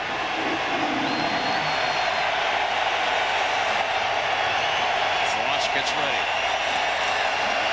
Play fake them on. They're going to throw it to the end zone. Fires called. Juggle. Newcomb reached back in on the ball and grabbed it.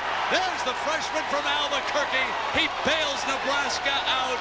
34 yards on the play to Bobby Newcomb, who was juggling and somehow reached back and grabbed it. And Brent, I know where Bobby Newcomb has come from. Here he is right here. It's a single receiver route here this time. Great pass protection after the play fake. And the concentration after he juggled it 3 or 4 times. What a play.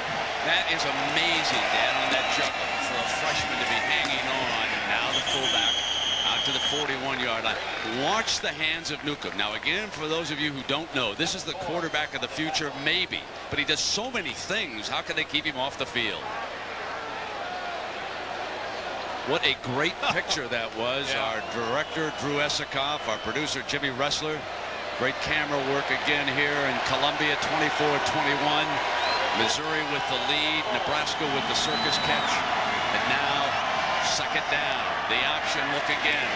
Frost is going to be well short.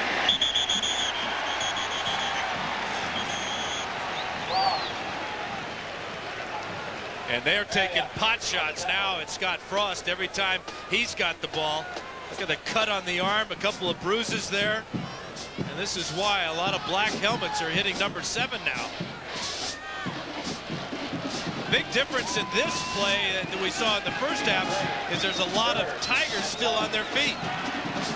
Here's third down at 1.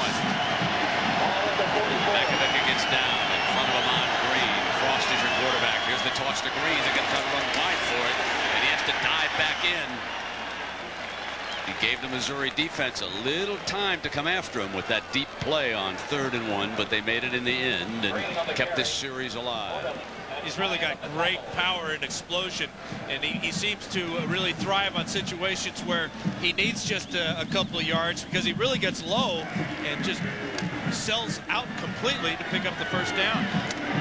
First and 10, Nebraska. About 151 yards for Amon Green. Inside of 5 minutes, third quarter here in Columbia. McAfee slams to the 48-yard line, and Marriott, the nose man, 93 is there.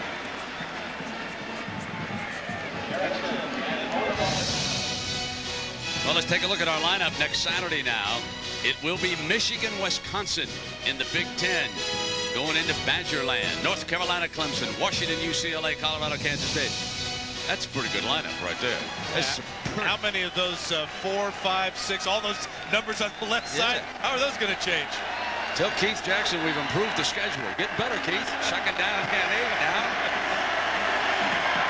Frost on a fake. Going to throw back.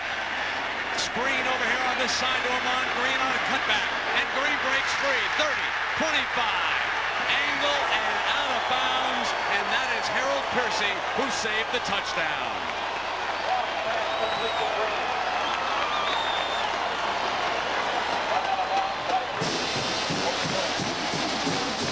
It's a throwback screen to Amon Green.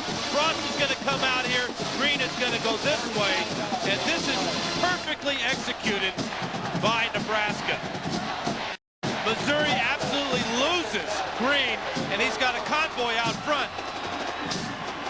And Piercy saves the day. First down at the 13-yard line. With 4:05 to go in the third with Jack Root, Dan Fouts, I'm Brett Musburger. Nebraska trailing, but Macavicka, their fullback, their walk-on fullback, pounding down close to the 10-yard line on a first down. Macavicka looks like he's wishing for the good old days of 7 days ago. Where is that Oklahoma defense when we need it, huh, partner? He's getting touched a bit today.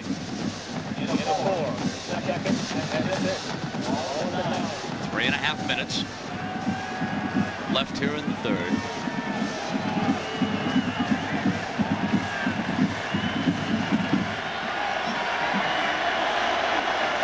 Now Scott Frost keeps it again, cuts back inside the 5-yard line, twists for the end zone, reaching out for the goal line, battling for the loose ball, and let's see where the officials say it is down. I never heard a whistle blow, Brent. No, I didn't either. Scott Frost probably would have been a lot wiser. He had a first down, not to be reaching out like that for the end zone, but I think they may whistle that it's down anyway. Yeah, he was down by rule. So it will be first and goal for the Huskers. You know, Brent, this is at the end of this play. Frost is down, clearly down. The ball came out when it hit the ground. All Nebraska has done is gone 98 yards now. Frost has scored twice already today, and he bucks it right in. And Scott Frost puts it in for the third time today. Nebraska regains the lead. 3 minutes to go in the third quarter. A struggle for Tom Osborne's Cornhuskers, top-ranked and favored by 4 touchdowns here in Columbia, Missouri. A 99-yard drive for the Cornhuskers. The big play, Newcomb's juggling catch on second down. And then the Ahman Green screen pass. There's the extra point added by Chris Brown. So the freshman sensation for the Cornhuskers, Bobby Newcomb, 6 foot, 185 pounds, a freshman sensation, bails him out on this play. Watch the juggle, the concentration, and the Huskers are finally on their way for 99 yards. But it's a struggle all the way against Mizzou. We'll be right back. And then run around there like that. This is just pure athletic ability. The Cornhuskers come with a great pass rush here, but again, they fail to cover a receiver from Missouri. Ernest Blackwell is the fullback directly behind Corby Jones with speed. They bring the option, and Corby keeps it. Corby inside the 20, and he is down at the 17-yard line on first down. Jay Foreman, the son of the former Minnesota Viking great Chuck Foreman, number 44, the middle linebacker for the Huskers, makes the stop. And the one thing that the Cornhuskers have done very well is shut down the run since the first quarter. And maybe it's because they're getting good play from the other side of the defensive line. That's Jason Peter and Grant Wistrom there that time. But it looks like Missouri's trying to run away from them. They've not had any success running the ball since the first drive of the first quarter. Here's second down at 7 for Corby. Slot is off to the wide side of the field for Mizzou. A play fake, and Corby rolls in that direction. He's going to throw the flare pass to Blackwell. Blackwell battling inside the 10-yard line. First down, Mizzou. A team named Desire. Under Larry Smith, it took him 4 years and a lot of blood, sweat, and tears. I mean, it looks like Larry Smith can't believe what he's seeing out here. He knows he has big, strong running backs. None any stronger than Blackwell as he picks up a first down.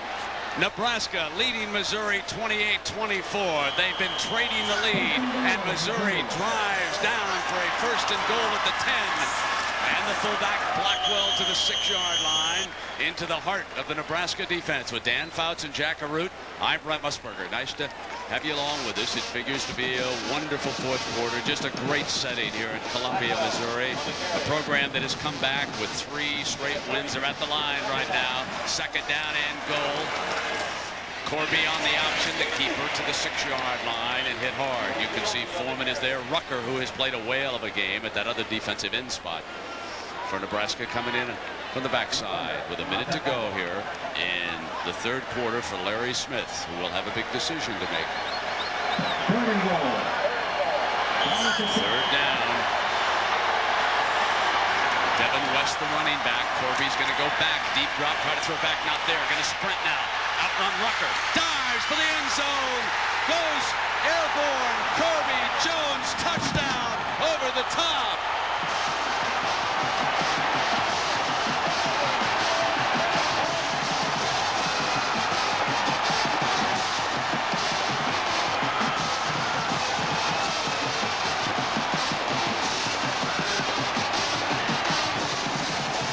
Know better, I would say that was a tear in Larry Smith's eye.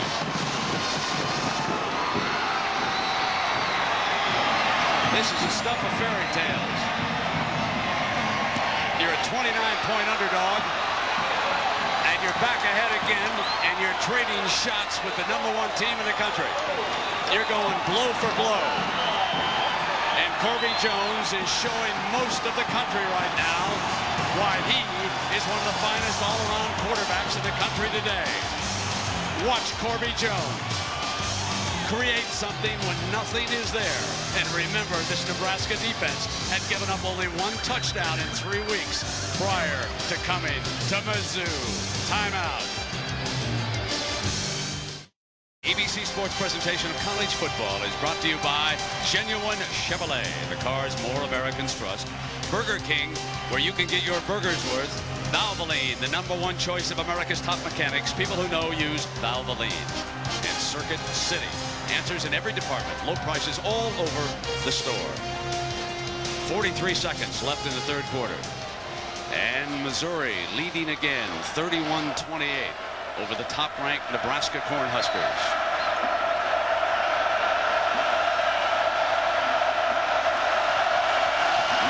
He's been dropping it to Walker all game long, and he does again. They'll try to defend from the 9.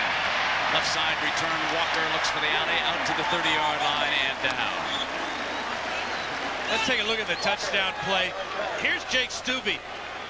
Corby expects him to run over here, but Stubbe goes to this side. Watch the quarterback come out after the play fake, and he's looking all the way to the left side. That, when you're a great athlete and great desire, that's all it takes sometimes. Scott Frost. Amon Green is his lone running back. Double tight end power formation for the Huskers. Straight ahead is Amon to the 34-yard line. Picks up 4 yards before Donnell Jones, the nose guard, brings him in. Jackaroo, I can't say enough about Corby Jones. This is one of the most impressive quarterbacking jobs I've seen in a long time. And Brent, what a change from the game we did at Ohio State. Remember, Corby played with a lot of emotion, but after that Andy Katzenmoyer hit, he was literally emotionally out of the game. All this game, he's very controlled in terms of emotion. The worst that's happened to him, last series he got a bloody nose. He walked off and said, fix it. End of 3. Listen to the crowd in Columbia. Tom Osborne and #1 under fire. ABC Sports presentation of Nebraska, Missouri returns after this message and a word from our ABC station.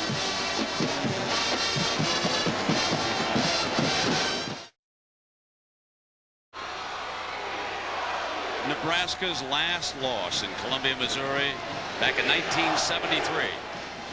For Tom Osborne, as he looks across the sideline, there's only one player on the other side who was even alive when Missouri last won here. 2nd down and 6. I formation. Frost brings the option and now keeps it twisting to the 39-yard line. Donnell Jones hanging on. Larry Smith and Mizzou hopes to hang on and add to it. What a game they have played here today. And Coach Smith will become the 4th coach in NCAA history to take 4 different schools to a bowl. Tulane, Arizona, USC, and now Mizzou. Earl Bruce, Bill Mallory, and Lou Holtz are the other 3. A great honor for that man right there. And the bowl against Missouri is darn lucky because this is the hottest team in the country. 3rd down and very short for the 1st down. Frost keeps it, and let us send you to John Saunders for an update. John? Brent, time for the Burger King play of the day. Brian Gracie, a terrific day at quarterback for Michigan. Charles Woodson, defensive back, wide receiver. This time for the touchdown wide open as Woodson is making a charge on the Heisman race, especially with Peyton Manning struggling today. 34-0. Brent. All right, John, thank you very much. And here the top-ranked team trails Mizzou 31-28. And Frost on the keeper. Battles again for 4 more yards. He is so hard to stop and bring down with that first hit. Barry Odom, inside linebacker, was there on number 7. You know, Brent, we talked about, we speculated about Frost's future. You know, maybe he should put on 20 pounds and play fullback in the NFL. I mean, that's not a quarterback running over linebackers and defensive linemen. That's a fullback. 2nd down and 6 for Frost. Here's the toss to Amon Green. They spread him out, and now he barges for the 1st down and crosses midfield. And Nebraska can play with a short field. Odom again. Nebraska's been hurt by a couple of turnovers here today. An interception and a fumble. On both occasions, they could have been driving for a touchdown. You don't know what's going to happen, obviously, after a turnover. But there were 2 big keys in this game. One in the 1st half and one in the 2nd. Now again, Frost and the Huskers on the drive. Missouri trying to hold up in the middle of that defensive line. They're going to pound away with Green. And Green is stuck by Easter, the strong safety from Houston, Texas, number 1.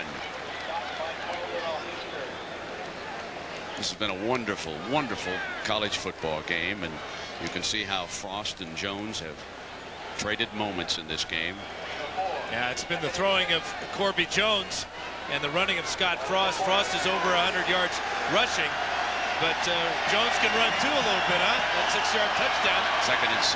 Frost has eyed the field. Missouri presses the box, expecting the option. They got it, and Frost cuts for the 1st down. Still so hard to bring down with that 2nd effort.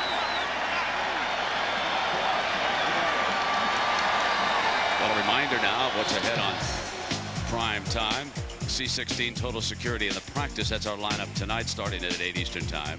Now tomorrow night, Wonderful World of Disney doing a marvelous job. Glad to see so many folks enjoying that. Angels in the End Zone. And then I'm going to tell you, folks, Into Thin Air, The Story of Evers. That's one of the great books that I've read in a long time. I hope that movie is nearly as good. And Frost throws and overthrows. Incomplete.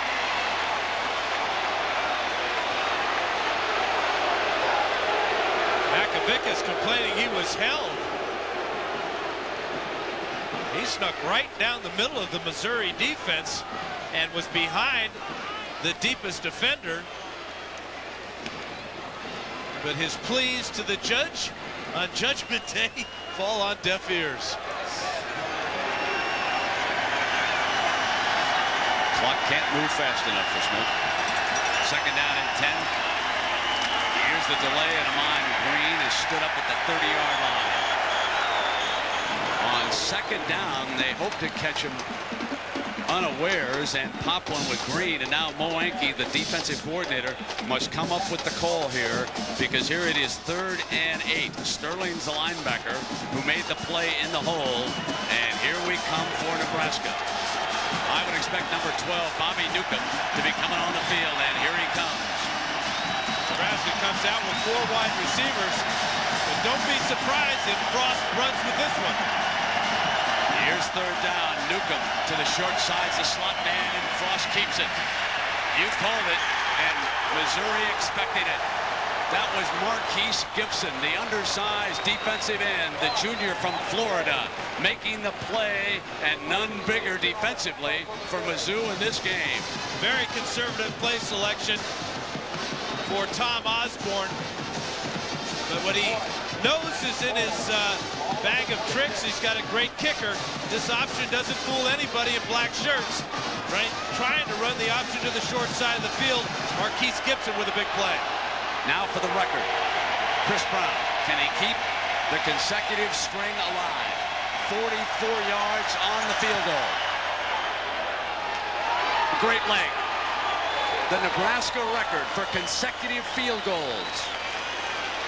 10 straight field goals for Chris Brown. So with 10:50 to go, Missouri and Nebraska are tied at 31. We'll be right back. Favored by more than 4 touchdowns. Nebraska tied with Missouri right now at 31 after a field goal by Chris Brown. His 10th in a row. Now he'll kick it off.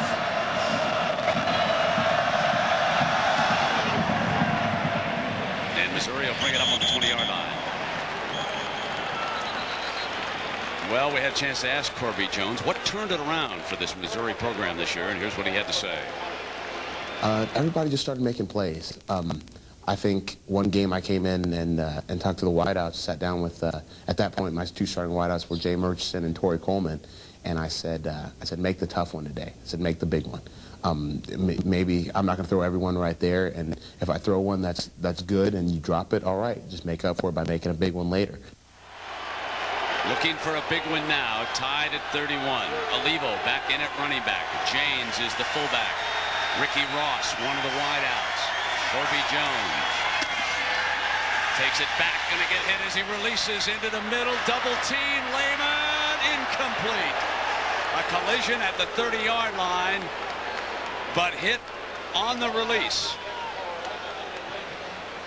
Great job by Nebraska secondary. Eric Warfield came over from the weak safety position, but Chad Kelsey really gets good pressure on the quarterback this time. Corby shouldn't have thrown this one. This is into double coverage. Sweeney has him covered by himself, and Sweeney should have made the interception, but I think Warfield distracted him. 2nd and 10. Sweeney, a freshman, number 16, locks up one-on-one.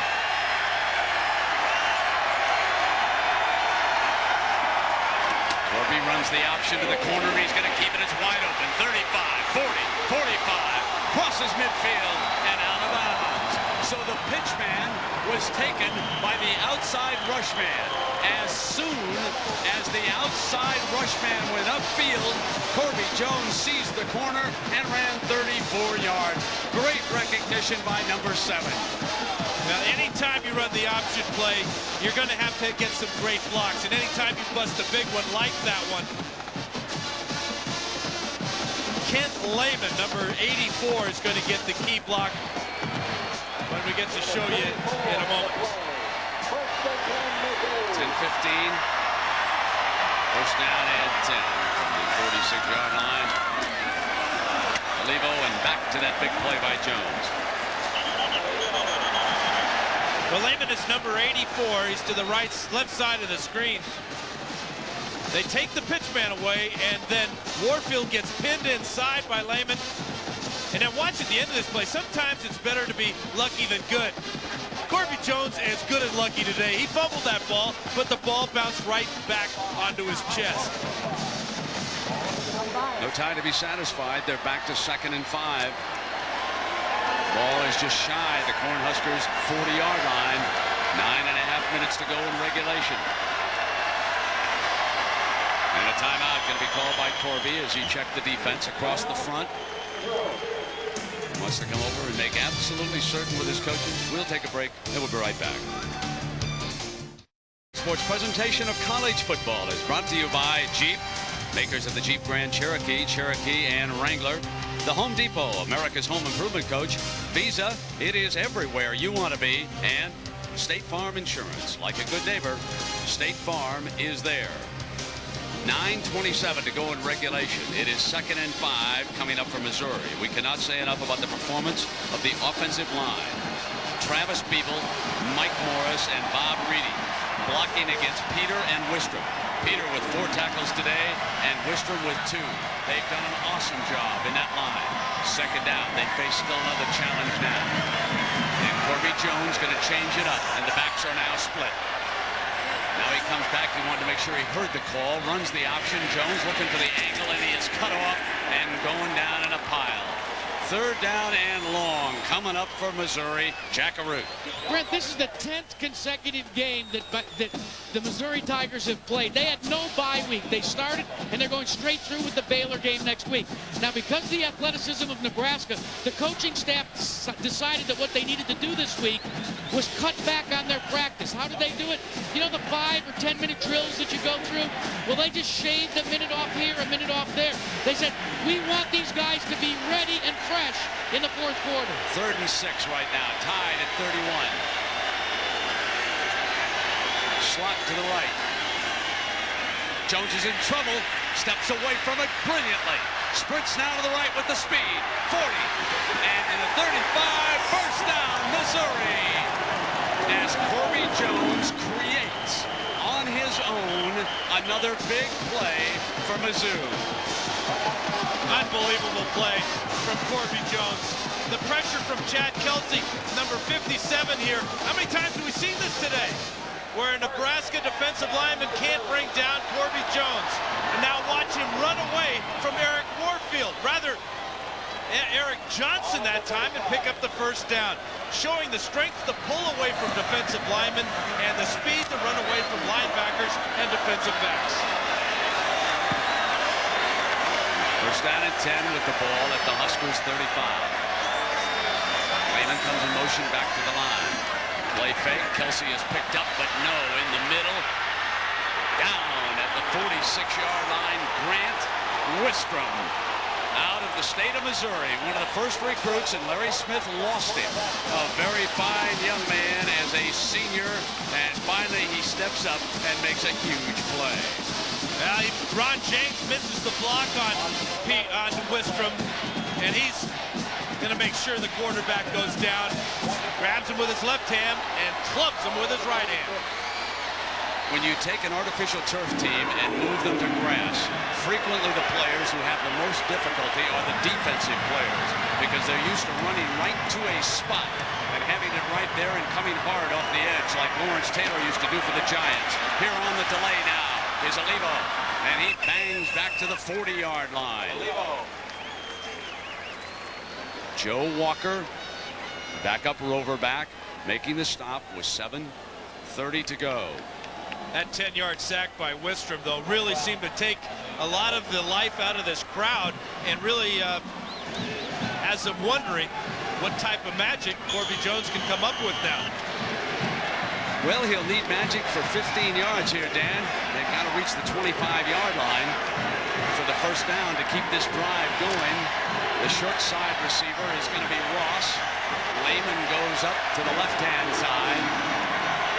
They'll show the shotgun or passing look for Corby. The ends crash, picked up, sideline, deflected, and picked off. Intercepted on the sideline by Nebraska.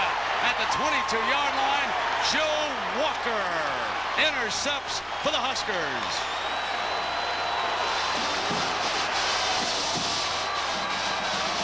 This ball is going to be deflected halfway to the receiver by number 84, Mike Rucker. Rucker leaps up, knocks the ball. That ball might have been completed, and Walker makes a great catch. We've seen Rucker make plays in the backfield. That time he dropped from his defensive end position in his coverage and made the play. Scott Frost and Nebraska, 78 yards away. The #1 team in the country is 7.5 minutes and tied at 31 in regulation in Columbia, Missouri. Frost cuts back off the option. Marquise Gibson among those hitting him at the 22-yard line. Scott Frost gets up and says, where did that guy come from? Weak side, Marquise Gibson put the pressure on Frost when he was turning back. Check out right here, that play by Mike Rucker forces the ball wide of the receiver, right into the hands of Joe Walker. 2nd and 9, and Bobby Newcomb, their sensational freshman, has come down to the short side of the field. He'll be the flanker. They move the tight end over to show power that side. Frost is going to throw back to the right now. Comes back to the middle, deflected, intercepted. Missouri's got it at the 35-yard line. Got a chance, and it's picked off by Piercy. Harold Piercy, the safety, who's been a whiz all day, gives Mizzou a shot at the 30-yard line.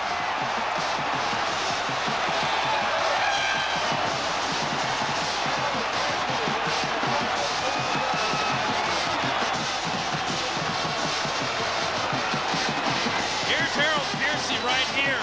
This ball is thrown by Frost. He's off balance when he lets it go. The pressure right there kind of threw it off his back foot. Caldron-off Easter came over, knocked the ball in the air from number 1 to number 2, and Missouri is back in business. Ernest Blackwell is the fullback.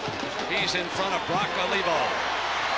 30 yards away from taking the lead on Nebraska in the fourth quarter. Blackwell plows to the 26-yard line. Perhaps 4, and Jason Peter, 55, out of Locust, New Jersey, hanging on. Really important now for Missouri to take care of the football. They're already in field goal range, and a field goal would give them the lead, obviously. They want to take time off the clock, keep the ball on the ground, let that big offensive line work as they've been working all day long. And they send in offensive tackle Chris Meredith, wearing number 99, into lineup. They give him bulk right. Ron James also in. It's the jumbo. And Olivo following the jumbo side to the 23-yard line. 5:46 left here in regulation. Yeah, Chris Meredith has been their backup offensive tackle. Their utility lineman can play the left side or the right side. But recently, during this winning streak of Missouri, they've had big number 99 playing a lot of tight end. He's a great blocker, and he adds a lot of beef to that offensive line. Bringing the play clock on down. Seconds ticking away. Trying to score and not give Nebraska too much time. This is Olivo again with that great effort. Battles his way for a first down close to the 15-yard line. Brock Olivo, who a week ago took a video camera with him because he said he wanted to record the great story that was going on with this football team. They went in and torched Colorado, their 3rd straight victory. He's a great overachiever. He doesn't have great bursts of speed. He just somehow gets it done. And he got it done behind big number 99, Chris Meredith, who just crushed the defensive end on that side.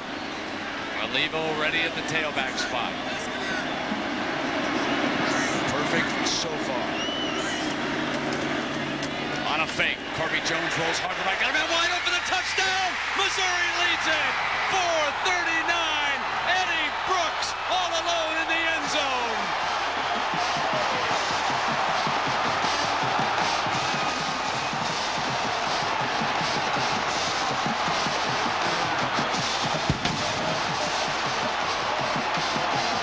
Play action pass for Corby Jones, throwing on the run. Here comes number 3, Eddie Brooks.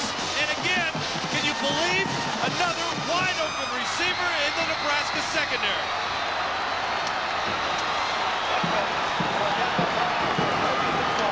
Scott Nickman.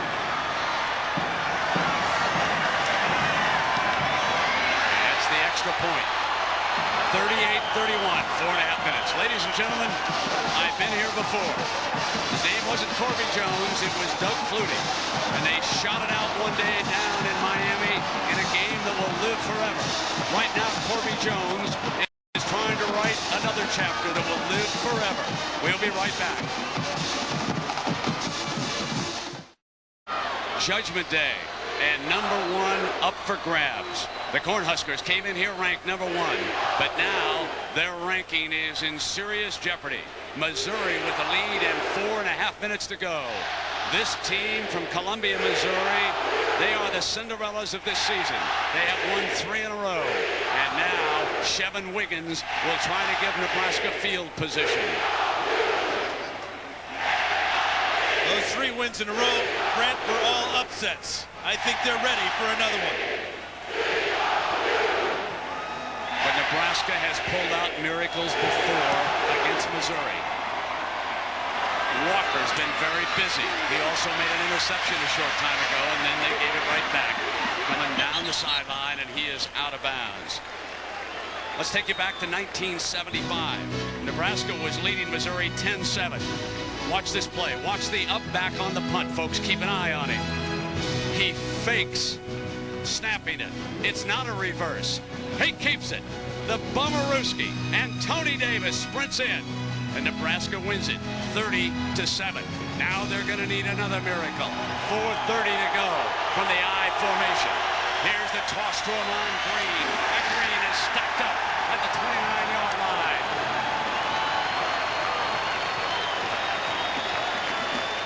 Let's go back and find out how this man gets so wide open. After the play fake, Corby Jones is going to roll out, and it's a pick play at the bottom of the screen. Eric Warfield is picked off by the wide receiver. The officials miss it, but Corby Jones doesn't miss it. Second down and 9 for Frost and Nebraska.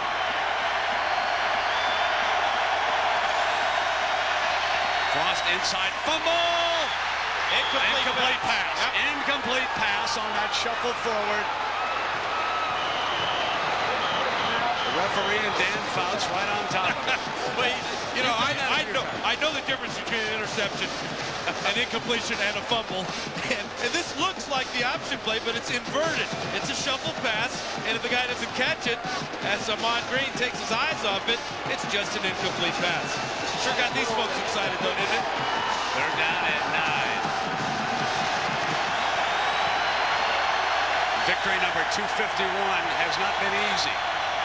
May take a while for Coach Osborne. Frost, option, now to pitch. Here's Amon, and Amon is down hard at the 35. And with 3:40 to go, it is 4th down for Osborne and the Cornhuskers. Would they dare do something again? Well, the punt team? It's a good thing we just showed that Bomarewski. They had better field position that time. This is great team defense by Missouri.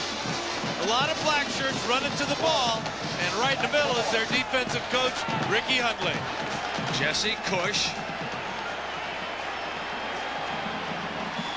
Sometimes the fullback, Makovicka, and he's in as the upback. Makovicka is the upback for Nebraska. Tom and the coaches say the defense can get it back for him.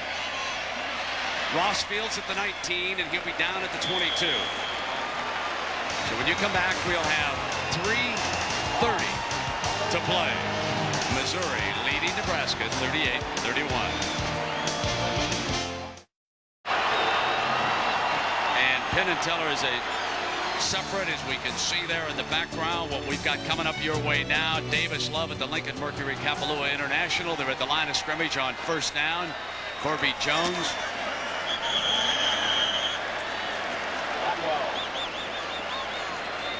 So reminder that on Monday night, Penn and Teller's home invasion magic is coming up.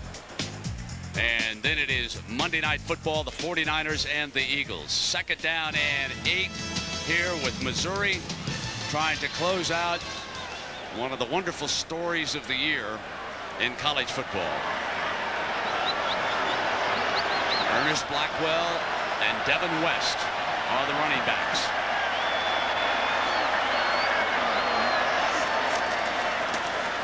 Blackwell picks his way just short of the 1st down. Eric Johnson making the stop for Nebraska. And Brent, you won't believe this, but the sprinklers at the right end of this football field have just turned on. This is unbelievable. This is the Missouri end zone where they're driving, and there's 7 or 8 sprinklers that are rolling. Well, they've had 5 downs here. This may be their way of keeping the fans from tearing down the goalposts. A little premature, though, I think. I told you that Coach Smith wanted a slow field here, Dan. He's got a slow end zone, that's for sure. I don't think I've ever seen that happen. I know. Welcome to college football, right? 3rd and 1.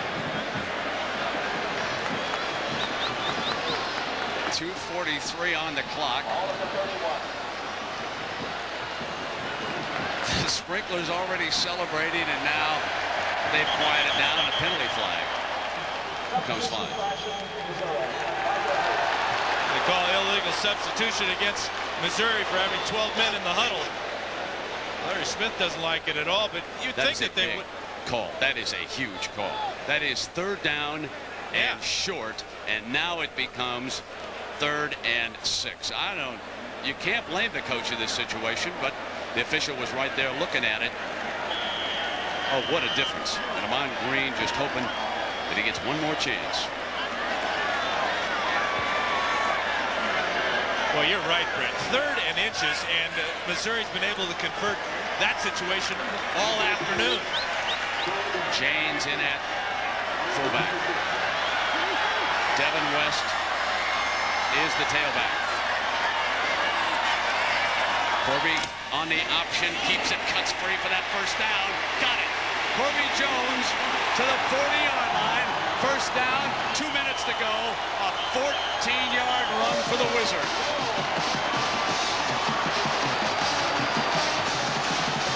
He's already passed for a career high, and now he's calling upon his running ability to win this ball game. Turns it up inside, keeps his balance there, and it just overpowers the Cornhuskers.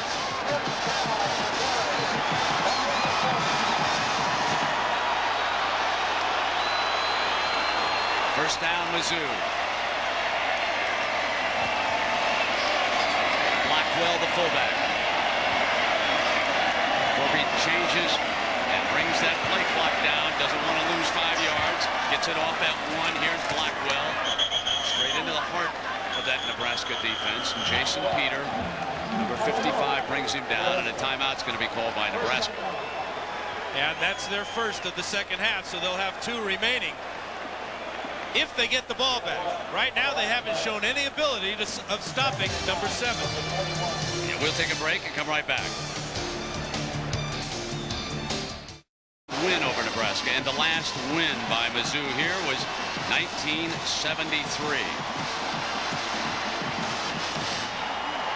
Second down and 9 for Corby Jones and Missouri. Here's West picking his way to the 47-yard line, short of the first down. Leave him about 3rd and 3. Wiltz making the stop for the black shirts. So the pressure is on Coach McBride and the defense right now to make a play and give the offense and the quarterback, Scott Frost, a chance to do some magic here with only 1:20 to go. Time is running out. These first downs, I cannot stress how important they are. The punting game had been atrocious in the first half for Missouri. Corby Jones with a beautiful pooch punt in this half for Missouri. And now the first downs are taking the kicking team off the hook, and Osborne wants to bring the defense over as 3rd and 3 is coming up for Corby Jones in Missouri. The one thing Osborne and Charlie McBride should be talking to their defense about is, hey, number 7. He's the quarterback. His name is Corby Jones. He's got about 300 yards in total offense today. Let's think about trying to stop this guy. And it's not going to be just one guy that can stop him. Jones has shown the ability to run away from people, to pull through tackles, and watch for him on some type of option play on this 3rd down. So clearly now the voters will throw number 1 up in the air regardless of what happens. Michigan has made a big statement in Happy Valley today, and still to come tonight, Florida State and North Carolina in Chapel Hill. It was indeed Judgment Day. Now 3rd down, Judgment Day for the Nebraska defense. They must make a stop here. Corby brings the count down, brings the clock inside of 5, going to bring it down to 1 and snap it just like an NFL veteran. Brings it on the option. Going to be short of that first down. There was a timeout left for Nebraska. And they use it right now with 1:13 to go. And Coach Smith must decide which of the punters will he use. I know which one I would use. I would use this kid right here. Put him back in normal punt formation and let him kick it. You know he's going to make the play. We'll come back for about half a minute just to check in on some programming coming your way Sunday on ABC, and we'll be right back. Missouri, most points this year against the Nebraska defense, and a chance now, just 1:13 away from the big upset. Tom Osborne and the Huskers reeling right now, facing a 4th down, and Jason Smith gets the quick snap and booms one. There's their best longest punt of the year. Fielded by Newcomb. Here he comes. 30 and hit at the 33-yard line. So they do not let him break the big play that time. And Scott Frost and Nebraska will have a minute 2 to work with. No timeouts for Scott Frost.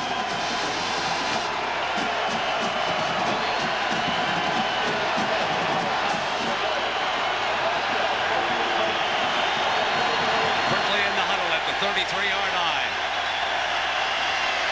Frost rolls hard to the right, uses the sideline, caught it out of bounds with 55 seconds to go. Kenny Cheatham. Great throw by Frost on the run. But the question is, was Cheatham in bounds?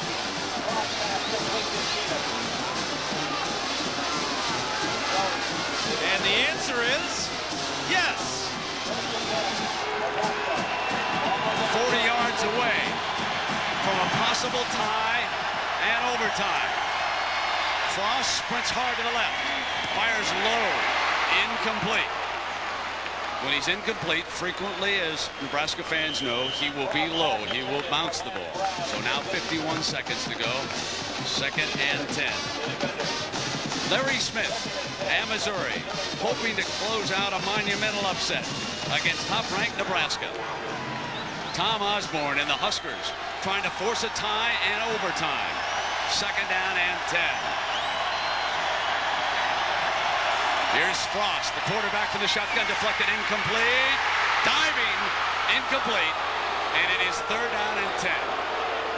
Steve Erickson right there. Yep, Steve Erickson, Brent, number 94, got up and blocked that ball. And it was almost intercepted by Al Sterling. Watch 94 here. Quit on his pass rush. Watch Sterling. Boy, that's real close to being intercepted. Ball hit the ground, though. And the referee was looking right in. Now 3rd and 10 for Nebraska. Fires, got it. 1st down. Clock will stop at the 28 as Matt Davidson, the 6'1 freshman, comes up with a big play for the Cornhuskers with 39 seconds to go. They are now 27 yards away. You think anybody's sitting down in Omaha right now? Or Lincoln? Here's Frost. Rolls to the right. Fires again at the 20-yard line. Complete, clock moving. But that low throw made his receiver go down and not have the ability to get out of bounds and stop the clock. And again, it was Cheatham working the right side. And they stopped the clock by spiking the ball with 21 seconds to go. Field goal won't help them. They must score and then kick an extra point to force this game into overtime. Mizzou and Larry Smith have been there before. Double overtime against Oklahoma State, a win in Stillwater a couple of weeks ago. And now trying to hang on. Nebraska 20 yards away. Your 3rd down and 2 is coming up. Davison and Lance Brown are off to the left. Frost wants Cheatham. Got him out of bounds. No, they're going to keep it winding. But it is a 1st down, remember. So the clock will stop with 14 seconds and a 1st down for the Cornhuskers. That was a real good throw by Scott Frost. That receiver caught that ball in self-defense. Scott Frost with 1st down, and he'll stop it. We'll check with the coaches. 14 seconds and 12 yards away. Well, Dan, you have been in a situation like this so many times before as the quarterback, teams trying to scramble and get a big touchdown at the end of the game. What must a quarterback remind himself of right now? Well, that you have more time than you really think. I mean, each play takes 4, 5, maybe 6 seconds. The key here is not rush your own mechanics. Just be cool, do what you do in practice all the time, and throw the ball as you normally would. A lot of quarterbacks here will tighten up. They might even panic a little bit here because they feel that they have to rush things. Nebraska comes back now. 2nd down. They'll line up in the shotgun. Frost will come to the wide side. To the end zone. Battle at the 2-yard line. Incomplete is the rule. Davidson saying he was interfered with by Shad Chris. He's the best defensive back at Missouri, and he did the job on the near side. I talk about confidence a quarterback has in a true freshman receiver, and I think Davidson has a beef there. Shad Chris was all over his back. There was contact before the ball got there. Third down. Frost to the middle. Juggle. Diving touchdown, Nebraska. Davidson on the deflection. Nebraska's a point away from tying the game.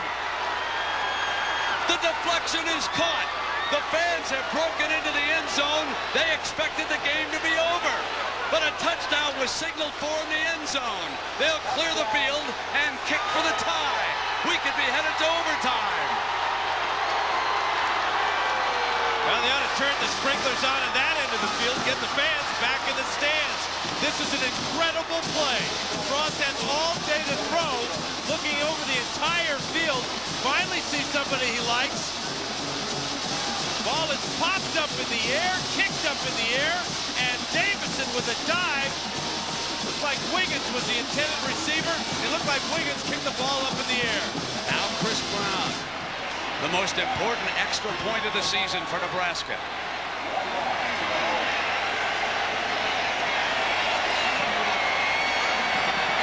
Needs the good snap.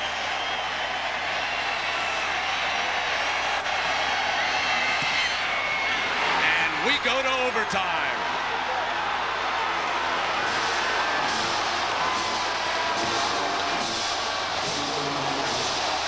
Chris Brown sends Nebraska and Missouri into the first overtime.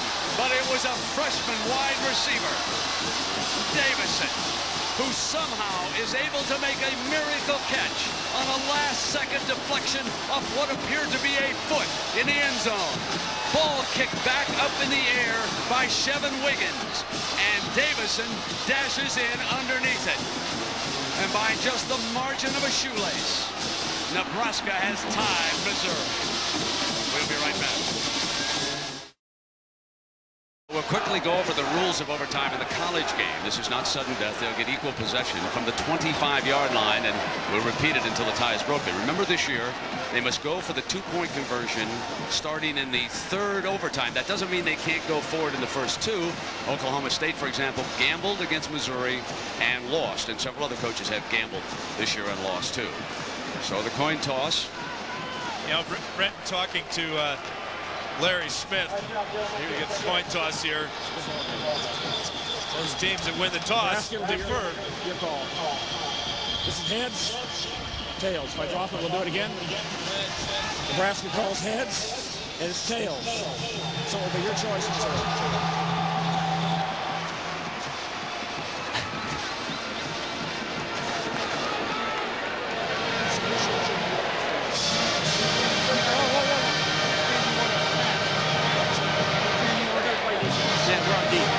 Apparently, Brock Olivo didn't want Nebraska to find out what he was choosing down there. It was one of the more lighter moments that we've had here today, actually. And clearly, teams in a college game have decided a long time ago that you want the other team, if you win the flip, to go first. You want to know what you've got to match, and that's why they make this decision. Well, and this is a matchless play, the touchdown. As Frost is going over the middle to Shevin Wiggins, Julian Jones makes a play on the ball, but Wiggins makes the play with his feet as he kicks it over his head to Davidson, who clearly had his left hand under the ball for the touchdown. This is an incredible heads-up play by Wiggins as the ball is just floating there, and he boots it backwards to his buddy. We'll take a break, and then we'll come back with our first overtime. Nebraska will have the ball 25 yards away from the end zone. The 15-yard line. So our officials jumped the gun on us just a little bit, but thankfully you were able to pick up on the end of that play as Amon Green was run out on the far side, and he is just short of a first down. Remember, you can get a first down here in overtime, and they would with another yard. This is second down and 1. First overtime, first possession. Scores tied at 38. And Amon Green for the first down to the 12-yard line. So it will be a first down coming up here. Fresh set of downs for Nebraska. So if we had enough excitement in this one, what a great, great college football game this wound up being. And Nebraska, knowing that their #1 ranking is on the line, they haven't quit, they haven't buckled. They've faced down Corby Jones. If I was Tom Osborne, I'd keep that Adidas shoe contract after that last kick in the end zone. First down and 10. Frost runs the option, flashes inside, 5, goes for the goal line. Touchdown.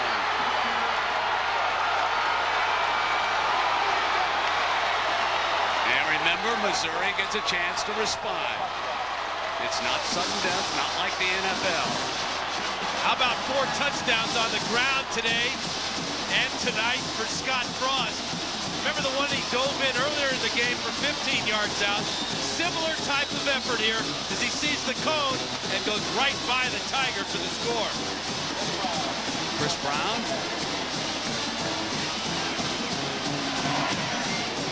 He adds the extra point, and now Missouri needs 7 to force it into a second overtime. So it'll be up to Corby Jones, trailing 45-38.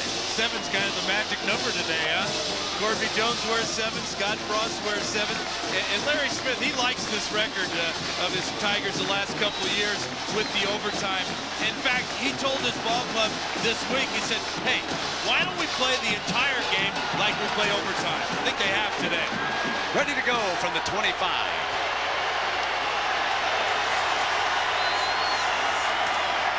Take a running play, and Corby Jones in trouble. Sprints back, got a wide open man. Chance incomplete. It'll be second down and 10. So there's a play they certainly saved for overtime. Send the big bus here in Missouri. But there were no wide open receivers that time, as Nebraska just rushed 4 men, dropped 7 into the secondary. And believe me, Ron James is never going to be your primary receiver. Only has 2 catches on the year. Couldn't quite make the adjustment on that pass. Second down and 10.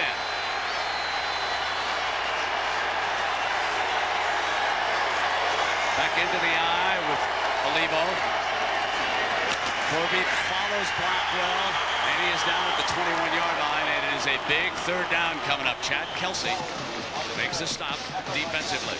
Don't you think Chad Kelsey's a little bit upset today with the way that Corby Jones has pulled away from him a couple of times? Watch this hit. There's no way that Corby's going to get away from number 57 that time.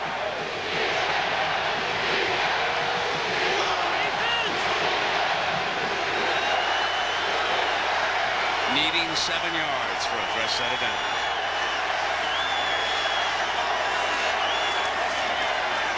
Corby drops back from the option, throws back, diving reception, incomplete. Had it for just an instant, and it got away from Stubing. And fourth down is coming up. But you know, Brent, why didn't they just run the ball on that third down and 7 instead of throwing the ball? You have 2 downs to work with. They played that like it was a normal third down, where if they didn't complete the pass for the first down, they would have to kick. And now it is Osborne and the Cornhuskers who are a play away from a win.